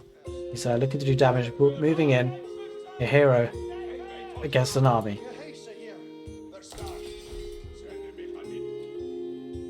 The Regnus Cathedral is coming out for puppypaw. He's going to get to the castle stage quicker. Looking to get access to the relics. He's sending the prelates forward now. That's going to be an issue. That map control. Got prelate there standing on that forward relic already. This one is going to be a little bit hotly contested, it seems. This one, scout, is looking to see if anything's happening. He's a bit further away from that though. Does have a horseman on the field for that relic. So this is interesting because puppypaw getting up to the next stage will enable him to pick up those relics now. As you can see, picking that one up. And this is an issue because Beastie's kind of camped in his base. He's actually going to look to go towards the relics now, maybe. But he's just focusing on these 3 man-at-arms. This is fantastic baiting for puppypaw. We can see it from the macroscopic aspect of things. Puppypaw playing very, very nicely here. But on the right side, there was a scout and spearman looking to defend this relic, which would work pretty well, actually. As to be said, but Beastie getting caught out and spending a lot of his army here, chasing after 3 man-at-arms. And the relics are being picked up now for puppypaw. Has one in his grasps already, I believe. That forward one, which should really be Beastie's. Looking to bring this one back home. Might not make it in time, because there's a spearman and a scout chasing after it. But he'll be bringing it a lot closer to his own base, that's for sure. Horseman taking down a spearman, a scout. Castle Age does finally come in for Beastie, but a little bit too late because these prelates have picked up 2 relics. Beastie will have this one though, I suspect, unless these 3 man-at-arms have something to say about it. There is a prelate coming forward. Might be sniped by these 3 man-at-arms. That's actually big because prelates are relatively expensive, all things considered at this stage of the game, where small differences make a difference. And there is a Wololo going up here on the north. Maybe able to get the scout actually, if you're not putting out Ninja. Just gets out there in time. This prelate will be in trouble though. Won't be able to get the relic into his Regnus Cathedral too safely though. Be pretty close, but not quite there. Ooh, there is a lamp. Is that? Yeah, that's a knight that's on the field. But then not. Oh, that's actually for puppypaw. That's actually for puppypaw. So there will be a second relic coming into Regnus Cathedral. This relic does get dropped. There is a knight being used to debate the army. The army going to be focusing on the monk. Oh, this is interesting. The monk looking to heal up the knight. Nicely played there. 2 knights going to be swooping in with the charge attack as well. Taking out the spearman is going to be having that access to that relic as well. So there's 3 relics. Nice and safe for puppypaw. This relic's still up for grabs. Puppypaw doing fantastically well to deny the relics. I mean, Regnus Cathedral has nothing in store for Beastie at the moment. This is huge. Puppypaw playing fantastically well at this stage. Managing to get 2 relics. A third is on the way. And will he even look to try and snag this relic here in the southwest? He won't be able to. Beastie will get hold of this one. He will get hold of that one, so that'll be good for him. We'll minimize the discrepancy, the gap a little bit. So where are all the relics? Hang on a minute. Okay, so there's another one sitting there, waiting for that monastery to be built. So 4 relics in for Puppy. This is pretty much his, really, isn't it? Oh, a sneaky prelate trying to get that relic. It's not going to work. Nice try, my man. Worth a shot. And now Barrett's going down for Puppy. Looks like he's going to be doubling down on man-at-arms. Or so it would seem. He's got the lancers on the field. So this is very interesting. So if we just zoom out just ever so slightly. So we see that puppypaw initially went for knights. And he saw that Beastie had quite a few spearmen. So then makes sense for puppypaw to go for man-at-arms. Because if he saw crossbows, then man-at-arms wouldn't necessarily be a good shout. May have to think about getting horseman himself. Because he saw the spearmen, he can go for man-at-arms. He didn't see any crossbowmen just yet. And there is no archery range for Beastie. So man-at-arms is actually a very nice play. If you can supplement it with lancers to have some map control and some mobility to counteract the lancers from Beastie, that will work in his favour. But it does get hit here for free with a charge attack there. Needs to keep an eye on things. This knight is getting free hits against him, which is not ideal. And looks like a man-at-arm or 2 brings the pressure. Actually, Lance Connect there coming out for puppypaw, not man-at-arms. It looks like it's Lance Connect there and lancers on the menu for puppypaw. Oh, there are 3 lancers that circled around there for Beastie. Even though that puppypaw looking to get the walls up on the west side, 3 knights do sneak around. And 2 knights and a couple of lance connector kind of come in for puppypaw to sweep that up. Walls are going up for Beastie on the left side, so this could be quite a standoffish game. Could be a long one actually, with Holy Roman Empire in the works here. Now what's really important here is Beastie, we see this quite often for Beastie actually, is going up with a fast Imperial Age. And that is huge because he's going to have the printer, the Palace of Swabia, building up his economy hugely. This is a very common strategy that we see Beastie doing, but he does have a galley here which is trying to deny the dock for puppypaw. The galley needs to focus on the villager because the villager will go down now to the... Wait, what? What is going on here? Yeah, there we are. So the villager does go down. I was about to say, it'd be an absolute travesty if that dock went up. It won't go up. Puppypaw looking to deny the Palace of Swabia though. He's got three lancers and a scout. There is a spearman there, looking to get a lot of damage though. Spearman coming to follow this up as well. Will be villagers lost, but Beastie won't really mind that, to be totally honest, because as we said, the villagers will be printing after that. Looks like Puppypaw is going quite heavy on the castle age. He does have a lot of food, a lot of gold banked up. He just needs a bit more food. The relic gold is insane for him right now. He'll need that food though to be able to get up to the Imperial Age himself. Beastie gets to the Imperial Age, and now we should probably see a large discrepancy in village count just emerging. 50 apiece. We shall see how long it takes for this Palace of Swabia to start pumping out his vills. Not very long at all.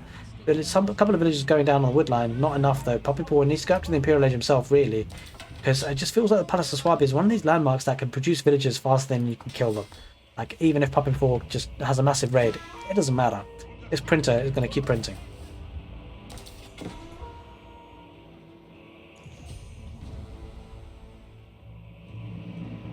Okay, there is the Palace of Swabia going up for Puppypaw now, rushing it down with 22 villagers. We'll want to get that up ASAP.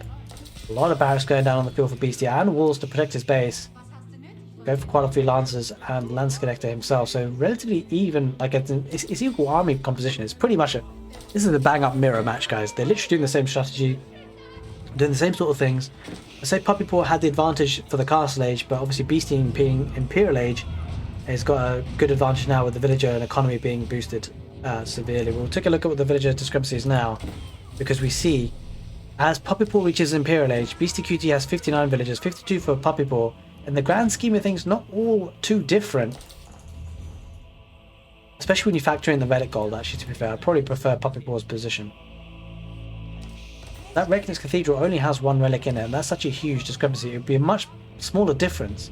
You know, for instance, if Beastie had 2 relics and Puppypaw had 3, that is, you know, much less of a difference than 4 versus 1, because obviously this actually has, you know, a lot more gold income coming from it. 200% more gold per minute. 300 gold coming in from that Regnitz Cathedral, 600 from this. Puppypaw looking to seal things up. He knows that he's got the relic, so if he plays this for the super late game, it should be an advantage for him.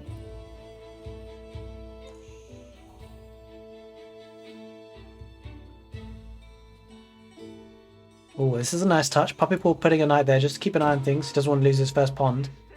Or lake, rather.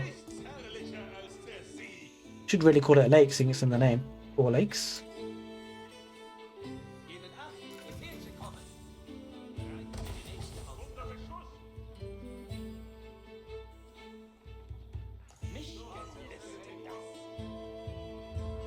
Yep, not a lot else going on. Both players looking to boom this up, it seems. Walling up very nicely. We're going to have a boom fest. It looks like it's going to be a late game one, guys. Hope you guys got your snacks, got your teas, got your coffees. I suppose though, if you're watching on YouTube, just give it a pause if you need to grab something. But I wouldn't pause for too long because you're going to be missing out on the hype of the action. Things are going to be slowly building up, I suspect.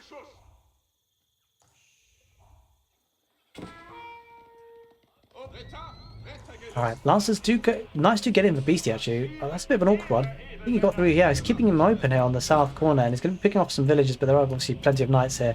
Elite knights, by the way, Puppypaw. So that's a useful bit of information for Beastie to know that the elite upgrade is in for Puppypaw. Oh, that's a nice snipe there, wasn't it? Very nice snipe there for Beastie. You see the micro of these players, very good. And is rushing the walls down now. We'll be keeping these knights inside his base, so we'll be able to clean this up. I think now that Beastie knows that he's up against elite knights, will he make any transitions? Will he add in some crossbows into the mix? Doesn't seem like it so far. Quite heavy on stone. Maybe looking to get a keep for some map control. Puppypaw does have enough stone for a keep. We shall see where he decides to put that down.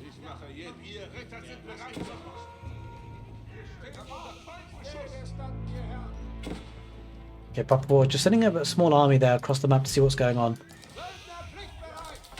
And neither player going for the second pond at the moment. That's rather interesting. 90 villages for Beastie, 73 for puppypaw.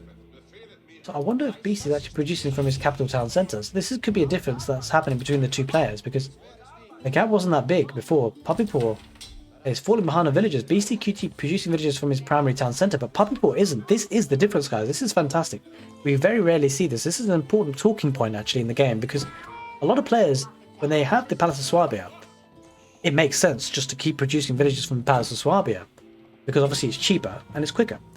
But what Beastie is demonstrating for us today here is that on an HRE mirror matchup, it might very well be worth producing out of the town centre, because it keeps your economy rolling. We'll talk about that later, because there's a big fight here. Man at Arms, let's beam going down for puppypaw. So with puppypaw's elite knights wrecking them, beastyqt losing a lot of army there. It has to be said, 11 military for beastyqt, 19 for puppypaw. But puppypaw has elite knights here, and a keep there to get a lot of map control. Where do these knights keep coming in from? These knights keep coming in from someplace, and it's probably rather frustrating for puppypaw to constantly just get annoyingly raided like this on the woodline. I'm not sure puppypaw, he does realise he's garrisoned in the Palace of Swabia, but these arrows will be absolutely tickling them. He needs units there and fast. On the front though, he has been pushed back now. Horsemen and spearmen, not a lot that puppypaw can take that with just yet. But yeah, going back to the earlier point, on mirror matchups like this, it might quite well be worth producing villages from the capital town centre, because Beastie's at 106, puppypaw was at 78. That is a huge villager discrepancy.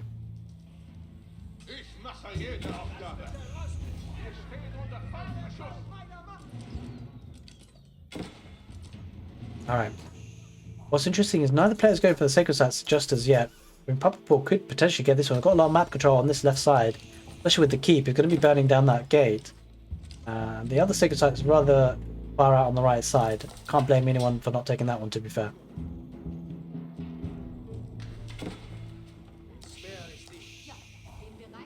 A lot of barracks on the field for Beastie. We'll take a look at the production buildings, because that can often be a key factor. Is that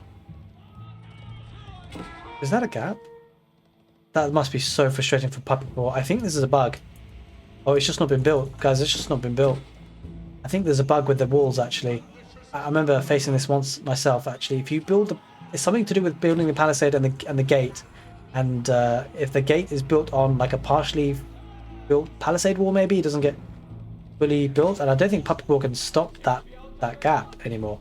It's just, oh wait, gap. I take it back. I'm talking nonsense, guys. It can be stopped. It's just a hole in the wall. And that's annoying for puppypaw, because it keeps his villagers idle for quite some time, and he does have less villagers already to start off with. 122 for Beastie, 90 for Puppy. Beastie getting some cannons on the field, and bombards. Looking to take down this forward keep, I suspect. The veteran horseman getting relatively good value here, keeping the economy slightly idle for puppypaw. Will of course get swept up, but it was just important to have that distraction for Beastie and annoyance, and maybe some idle time caused. Small differences can make a big difference in the long game. We see a culverin coming out for Puppy.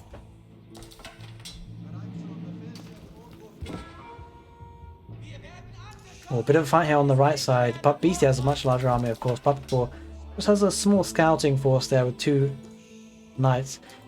Beastie went for a keep in the middle. Has access to the central part of the map now with this map control. Nice staging ground to push out from on the stealth forest as well. I don't know if puppypaw necessarily sees that, you know. It doesn't actually see that, it seems.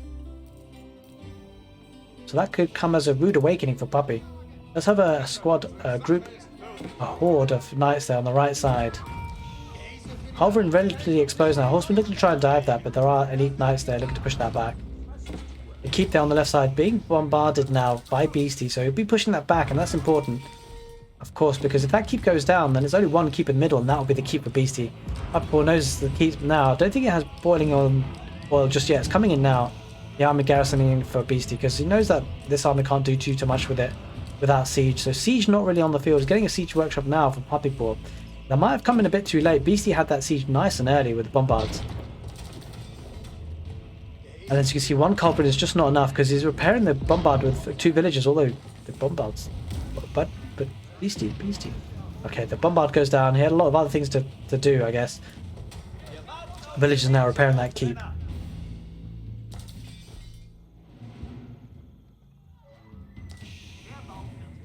Look at Beastie's food count. It's absolutely insane. I suspect what he's done Beastie things.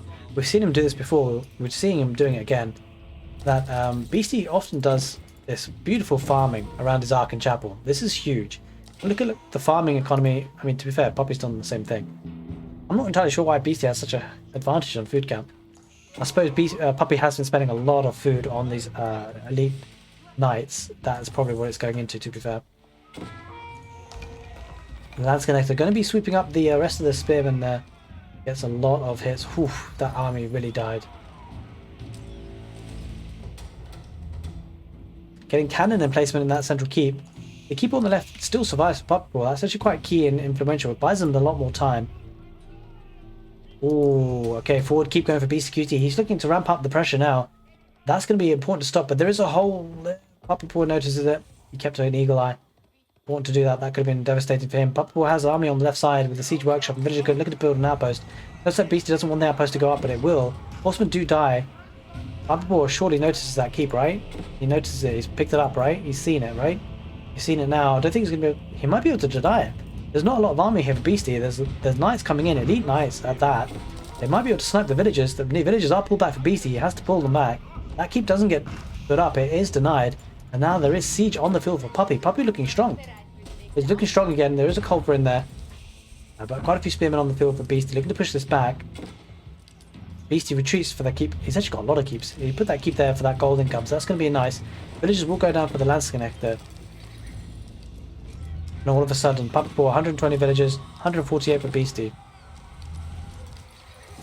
Lance connector going to be chewed up by the castle fire, the keep fire.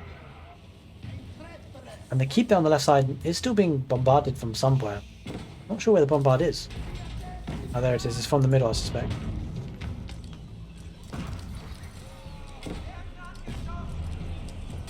Horsemen are looking to take out that culverin. That's actually pretty huge. And on the right side now, Beastie does get the keep up. He actually manages to keep up. That's actually huge. That pins Puppy down massively. Puppypaw not focusing on this keep before it was built, and now he's paying the price. The army does get in through the overchop there. Puppypaw letting in the army in his base. Unfortunately, those villagers chopped one tree too many. They are running away. The army is sweeping in, but it's mostly knights against spearmen. That's not really the fight he wants to take. There's elite spearmen there. There are lance connected in between, so that will take care of that. But that keep going up is pretty rough there for Puppypaw. He would not want that to happen, and he's going to lose his keep on the left side now, probably, most likely. He's going to dive with a couple of elite knights and maybe to snipe out the bombard. But he will lose numbers doing that. Bombard there for Puppypaw, looking to take out the central keep. That central keep might go down for Beastie. He's sending in spearmen and horsemen to take down the bombards. Ooh, that's on fire. Might go down. Probably will go down unless villagers. Oh my god, guys! He's gonna repair in time. He's gonna repair it. He does. He's gonna get there. He's gonna get there. The villagers repaired. That's so rough for Puppypaw. But although, yeah, that's just going down now anyway. Okay, short-lived. I thought I was gonna stay alive for a bit longer, but Puppypaw, he's still got his keep alive. It's still on fire. He's not sending any villagers, so we'll go down. These villagers, go! Repair. I'm not sure if we'll get it, but anyway, on the right side, the keep is there, standing firm for Beastie. The central keep does go down for Beastie, but it looks like Puppypaw does lose the keep on the left. That's unfortunate. If you're Puppypaw, you would love to have kept that alive. The wood line becoming an issue for Puppypaw. It just has this forward wood line, which is kind of ranged by the keep somewhat, and the outposts. So now looks like Puppypaw is going to take this keep out. Let's take a look at the military count, because it looks like Puppypaw has a lot of military. 55 to 42. Beastie's military primarily looks to be mostly in his base, it seems. Yeah, mostly in his base. Is gathering another raid. Elite horsemen, it seems, looking to raid with a couple of spearmen on the left side. Neither player opting for the sacred side, which is interesting. As you see, a lot of villagers going down for Puppypaw. 112 for Puppypaw, 152 for Beastie. Beastie is also almost pop capped. It does mean it leaves a bit more space for Puppypaw to produce more army. He's got a lot of food in the bank. Ooh, Beastie looking to wall up, stonewall. Or is that Puppypaw's? Yeah, that's beastyqt. He's looking to stonewall the map now. These stonewalls probably won't go up on the right side, but the keep there is there, not holding firm. Horsemen looking to raid here. There are a lot of villagers out for the taking on stone. Completely vulnerable. The horsemen are going to... Yeah, okay. The horsemen tipped them off with the outpost attack. The villagers will be pulled in for puppypaw. Save a lot of them. Looks like the bombard's going to sweep around on the right side, but puppypaw only has quite a narrow focus of attack. On the west side, he is raiding himself with veteran horsemen. There are spearmen on hand to take care of that, that's for sure.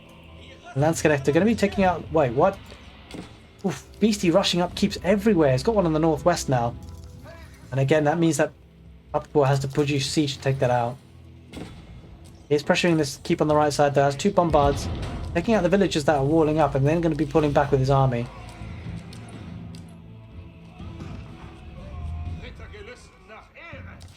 Ooh, another raid on the woodline. 122 villagers for puppypaw, 147 for Beastie. The printer having full effect there for both players.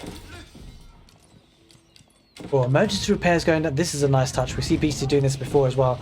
Beastie seems to be so comfortable with the Holy Roman Empire. I'm sure he's comfortable with every civ, but we just see this similar sort of stuff happening in patterns now, where he gets town centres close to his keeps, so they can have that emergency repairs.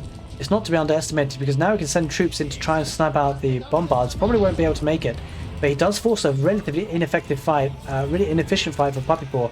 Puppypaw probably will win it, possibly. Oh my god, the spearmen are going to win it. The spearmen are going to win it. And that is a fantastic fight for Beastie. He's going to push this back, especially with the elite horsemen in the background. Elite horsemen trying to be pushed back by puppypaw to defend the bombards. Not going to be enough. One's get sniped, and the second's going to get sniped as well. That's huge for Beastie. He defends that position because obviously Beastie is all over the map, on the left and the right. Puppypaw having to split his army is not an ideal situation. He's going to snipe villagers on the gold, though. That'd be a nice... a lot of villagers going down for Beastie. He does garrison 5 of them in the keep, in the outpost rather. And a couple in the keep, I suspect. Just the one in the keep. He's going to lose a lot of horsemen there, unless he pulls those back. There are trash units, so he won't mind too much. A bombard coming on the map. Take care of these. Keep on the left side if you can. Ooh, walls going up now for Beastie. This is going to be painful for puppypaw. This offers beastyqt a lot of map control. There's a lot of resources behind this. Second, like this gold vein in particular. Sacred site still not captured by Beastie. Rather surprising. Keep going here on the left side for puppypaw in the middle. I'm not sure. I'm not convinced that will be going up. Villagers on the woodline being sniped by the horsemen. Villagers do react nicely though. I think this is a problem for puppypaw. It doesn't have much access to wood. This could become a wood game. And puppypaw struggling with that. It's getting an outpost there. Maybe you're looking to chop wood around here. But again, villagers looking to go forward. Doesn't get that keep up. Deletes that one, tries to get one a bit further back in the stealth forest. It's not going to happen though, it seems. Beastie looking to get his own keep up in the middle. Beastie looking to be pushing this back. 51 military on the field, but 74 for Beastie. I think Beastie is certainly got the advantage in momentum here. Okay, I think there's a bit of raid here coming on the north as well. He's pulled through the horsemen looking to do some damage. The raiding for raiding on puppypaw's base is hurting him just quite a bit. Villagers there on the front line for Beastie, looking to get that keep up in the middle. Beastie getting that sacred site on the south side, but the villagers do go down. Oof, Beastie losing a lot of villagers there. Now puppypaw going up with the keep, he might get his up, and if he does, that would be a good staging ground. What could be interesting is if puppypaw decides to take a relic out of the monastery and pop it in that keep, that will offer a really strong position. But there are a couple of horsemen looking to sweep around, take the villagers out for puppypaw. Puppypaw needs to defend this position. He does need this keep up. The keep does go up, but there are 3 culverins there to try and snipe it down. And a bombard. Insufficient wood. This comes back to the wood situation. Puppypaw struggling for the wood. Does have the keep there. Going to go for that forward wood. This does leave a slight window of opportunity for Beastie to get his keep up, and he does. He's going to send villagers now. This is looking rough. This keep does need to be saved. It does have emergency repairs though for puppypaw. That's pretty key. Villagers looking to repair the bombard first, and then maybe to work towards the keep. But the army is just not there for puppypaw. He's going to have to pull those villagers back. Doesn't have the wood to repair, I don't think. Yeah, only 7 villagers on wood. He's struggling. Beastie maybe looking to take this game now. He's got a lot of the villagers down. 103 villagers for puppypaw, 111 for Beastie. Beastie must have deleted some. Puppypaw looking in bad shape here with only 26 military, 73 for Beastie. Beastie pushing ahead. Puppypaw struggling, going to the west side to get some wood. And as you can see, this place is completely secure. Beastie has so much gold available. But of course, the game, the longer it goes, the gold is in favor for puppypaw with those 4 relics. But we see now Beastie breaking through again with spearmen and horsemen. It's not really it's not really a composition that puppypaw has much of an answer for. With only 32 military on the field, versus 71. puppypaw struggling here. It's an epic first game. This keep will be going out in the middle, and this is a difference. This could be the difference in the game. A town centre going up near the keep to be able to have access to emergency repairs, just in case he needs it. Horsemen and spearmen looking to do damage on the villagers. A Hulk there on the right side, again looking to sweep around. That's a nice addition for Beastie. Will be torched by the knights though if he's not careful or doesn't realise. Yeah, this is a huge problem. puppypaw just doesn't have access to wood. This comes down to map control. The villagers on the left gathering wood to get pushed back. 2 bombards, 3 culverins, pushing the front line for Beastie. The siege is an issue. The siege is a game changer as well.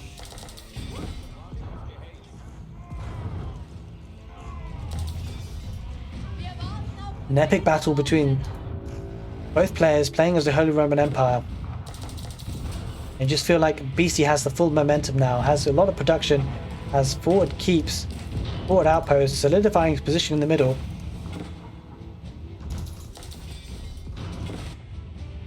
This gold vein will be running up relatively soon. That could become a problem for Beastie because then he'll struggle with gold. He does still have his secondary gold back at home. So this is the key issue. He actually went out for the external, like sort of quote-unquote neutral golds, and he secured a lot of it and now still has his primary one. Now beastyqt pushing forward with the bombards. This is looking rough for puppypaw. He needs to stabilize somewhat.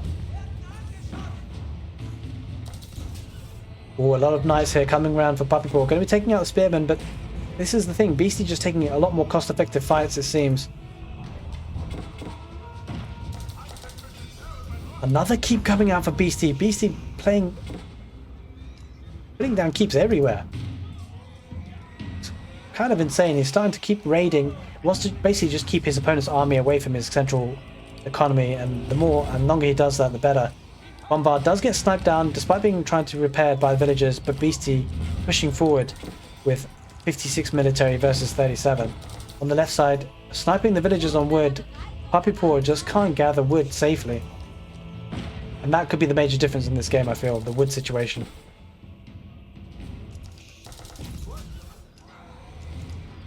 It has to be said though, the puppypaw not really necessarily relying on wood, but he will need the wood for siege.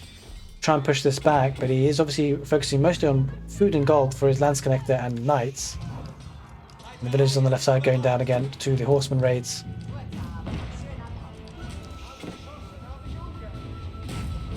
Beastie has a lot of map control, putting down outposts left, right and centre. And without access to wood, puppypaw's not really going to have siege on the map, and without siege he won't be able to get a map control back, that's for sure. Not easily anyway.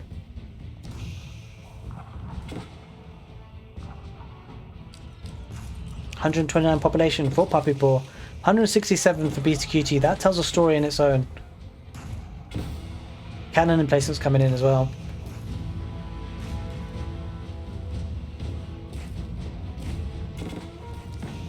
As you can see, the outposts for Beastie are being upgraded. Certainly going to help him maintain the map control. Knights are sweeping around the left side, looking to take out the spearmen and try and protect the villagers gathering wood, but there are no villagers. As you see, Beastie sending villagers forward now, getting outposts there, being an absolute pain, and denying of wood means there's no siege on the map for puppypaw to be able to secure those sites again. And even this keep here, defensive keep for puppypaw, is being sniped. The villagers will being sniped, but it's only delayed because puppypaw will be able to get that up with the reinforcements from back home with the knights. You can see stone being gathered again by Beastie offers him so much versatility and map control with the keeps being put down. Stone walling here, Beastie looking to really just keep tightening the noose, keep tightening the position. 4 culverins here, sniping some knights as they pass through.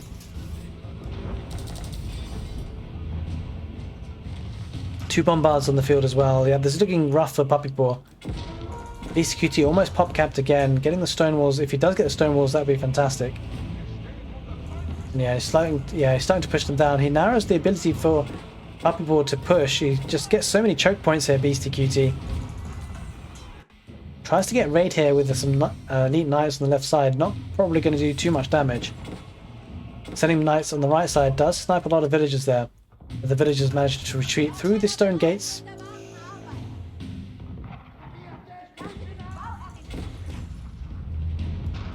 Yeah, this is looking rough here because this left side for Beastie is pretty much secured. The stone walls, the keeps, the outposts. And it just needs to get a sacred site here just to to flex a little bit of his map control, and puppypaw slowly losing this one. Beastie got a lot of gold in the bank as well, all considered. He just has one relic. Beastie slow and methodical with this one. Looks like he might be taking game number 1 of the set, the mirror match HRE on 4 legs. It looks like a big battle here for puppypaw, wanting to push this back as best he can with the knights and the lance connector. Hasn't really had much of a switch in army besides that. Almost one last hurrah. I think if he loses this, army mass is probably going to call it quits. We shall see. Does still have quite a lot of knights though, but the keeps there too strong. Doesn't have access to wood. That is the real issue you feel for puppypaw. Only 4 villages on wood and he can't get the siege because of that. And there it is. He taps out. He recognizes he doesn't have the wood situation under control. He taps out. beastyqt takes the first game of this best of 3. Puppypaw pulls out. Unfortunately doesn't get this one. Game number 2 coming right up. Puppypaw will look to bounce back. Stick around. We're having game number 2 coming right up. We're back with game number 2, the second set for the semi-finals for the road to Redbull Wololo Legacy, and we have got beastyqt playing in the north corner of the map as the Mongols, and in the south corner of the map we've got puppypaw playing in red as the French. The map is Dry Arabia. Hold on to your seats, guys. This could be a decider game because, of course, we've got beastyqt on match point. And of course, whoever wins this will actually go on to play against the Mista in the grand final, which would be a fantastic grand final, that is for sure. I will be releasing that video, that casted game for the final tomorrow. So do think about giving the video or the channel subscribe if you want to actually keep up to date and see that grand final on the back of the semi-finals. And it should be an interesting matchup. French versus Mongols. beastyqt, I've seen a lot of him playing Mongols and he's an absolute beast at that civilization. Incredibly aggressive at times. We shall see possibly an outpost rush. We see it quite commonly on Dry Arabia. I'm kind of anticipating it happening. We shall see if that happens today in this semi-final set. Puppypaw playing as the French will probably look to get up to the feudal age relatively quickly. To try and pile on some pressure with some Royal Knights. Maybe even stave off against the Mongols' outpost rush. As we know, Mongols are very, very strong in the early game and in terms of being aggressive in particular. Looking at the map spawn, something that does have to be noted though, is that the gold issue is a little bit precarious for Beastie.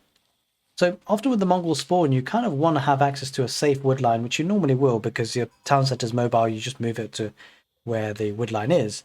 You really want to look out for that gold and then also possibly the stone for the Ovu. What we noticed here, the stone is relatively close by, it's not too terrible, but the gold is really far away for Beastie. That's probably the safest bet. It's got 2 gold veins there. But it's not ideal. And so if puppypaw is super aggressive, that could really work in his favour. We'll see if he decides to do that. He's only got 3 villages on gold so far. 9 on food. But we do see double production of spearmen coming out for Beastie here. That's an issue for puppypaw to look out for the outpost rush, as we do see a forward villager. And let's just see what he could target. I mean, he could target the wood line. Could potentially target the gold as well. We shall see what he decides to do. I think almost puppypaw is going for the back wood line. Is he actually going to do it? Oh, he's not. He's going to go for the forward wood line. And I mean, that kind of makes sense in a way because it is protected somewhat by the town centre fire. But that's an issue because that's the wood line that is coming close towards Beastie's outpost. I mean, it's the closest wood line that Beastie could outpost.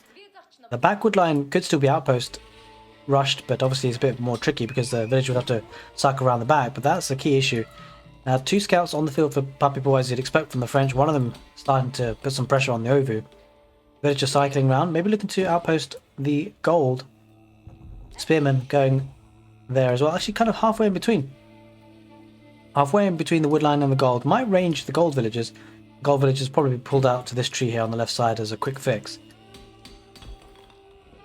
What was key actually, the thing that Beastie did quite nicely there is that puppypaw probably wouldn't have noticed that had he not sent a villager there. We shall see. He does see it now. Actually, no, he would have seen it anyway. He sees it just about. And yeah, there's not too much that puppypaw can do to deny that outpost at this state. And the spearman does come out now to try and push away the scout that was harassing the Ovu. As you can see, going up with the school of cavalry with 3 villagers. Coming up for gold, and he deletes, I think he probably deleted that mining camp so that Beast doesn't get the gold, the raiding bounty. That's huge because it means that puppypaw can't afford knights now when he gets to the next stage. And he probably will need to get horsemen instead to try and push this back. But obviously spearmen is the natural counter, so it's really archers that will be after once it does get to the fuselage. Beastie now going for this back gold, actually. It's probably a bit safer than what we saw earlier, actually. And he's putting a go there. Puppypaw knows about it. He's going to harass the villagers with a scout. Not going to be able to get too much value out of that. Khan looking to harass the villagers, building the School of Cavalry. Ooh, villager pull here for Puppypaw is going full ham on the outpost. The spearmen not really in position, but they will be coming back relatively quickly. 16 villagers being pulled here, trying to get rid of the outpost before the fuselage comes in for Beastie. Which actually, Beastie won't get to the fuselage anytime soon. Putting up the weak one, so nice micro here for Puppypaw. It'd be important to get rid of this, because if he does get rid of this outpost, it means that arrow slits won't be able to come in to pile on the pressure. So Puppypaw biding his time, he waited for his opportune moment to get rid of the outpost. The outpost does go down. There are another outpost there going on the northwest. The spearmen looking to come back round. Again, diving that with 13 villagers this time.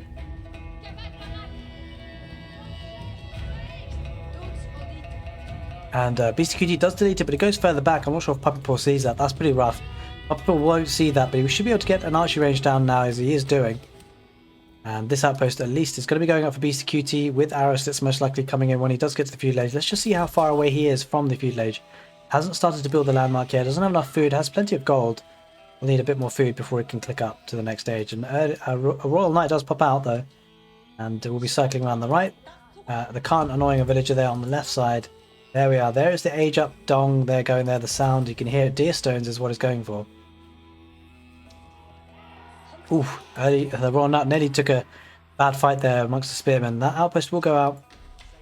Puppypaw will see that now. There's not too much you can do about it now, apart from try and mass up some archers to try and push this back. But with fuselage on the way for Beastie, you might see a horseman transition.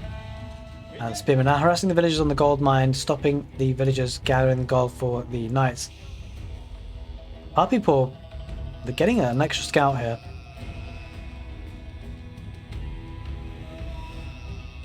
Beastie putting an outpost on his gold just to keep those villagers safe, just in case some knights do try and harass. Mill going down, maybe for a wheelbarrow, maybe looking to get the food at the berries actually, if he's starting to be pressured, I suspect. Yeah, it's for the food at the berries here. Spearman does go down for the archer, 2 scouts on the field, 1 archer will get sniped though by 2 spearmen and a scout. Yeah, it's not ideal. Arrow slits possibly coming in for Beastie, not quite yet on that outpost. Oh, alright, a Royal Knight does start to harass the villagers on gold, but 2 spearmen there looking to defend that position.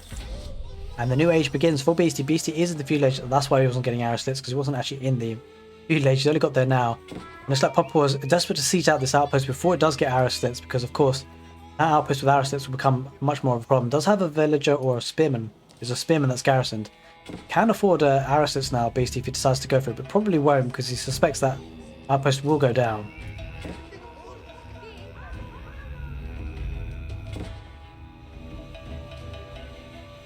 On the right side, another outpost going up for Beastie, not letting up on the pressure. 3 spearmen to defend. This is an issue for Puppypaw. Doesn't have the archers on hand to snipe, that has 1, but will be taken out by the spearmen. This is looking rough for Puppy, it has to be said, if this outpost goes up, because this looks to be much more well defended with the 3 spearmen and the Khan and the scout in place. The outpost in the northwest does get taken down by a lot of idle villagers, so Beastie putting a lot of pressure on the French. French not able to breathe at this point. The economy is very idle for Puppypaw. Really struggling to get the archer numbers out as well. Does have a few, but it's not been able to mass them up, the Khan being annoying.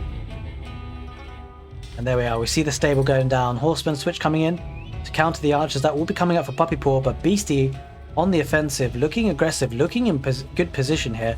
25 villagers for Beastie, 27 for Puppypaw. Obviously the French town centre runs faster, but something has to be said for the idle economy for Puppypaw for large periods of time in this game. Might lose a couple of villagers here, probably won't manage to pull them back with the archers in behind and the knight there too.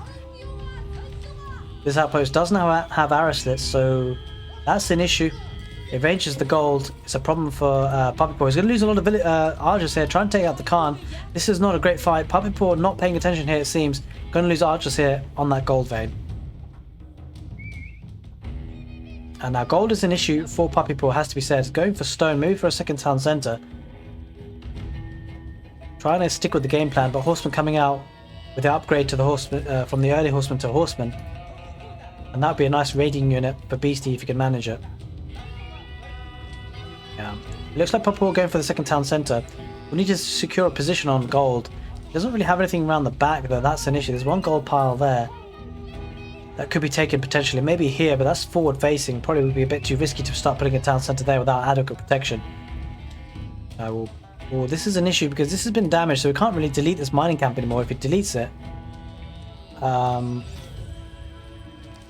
think the raiding bonus will still count for Beastie. I'm not sure actually.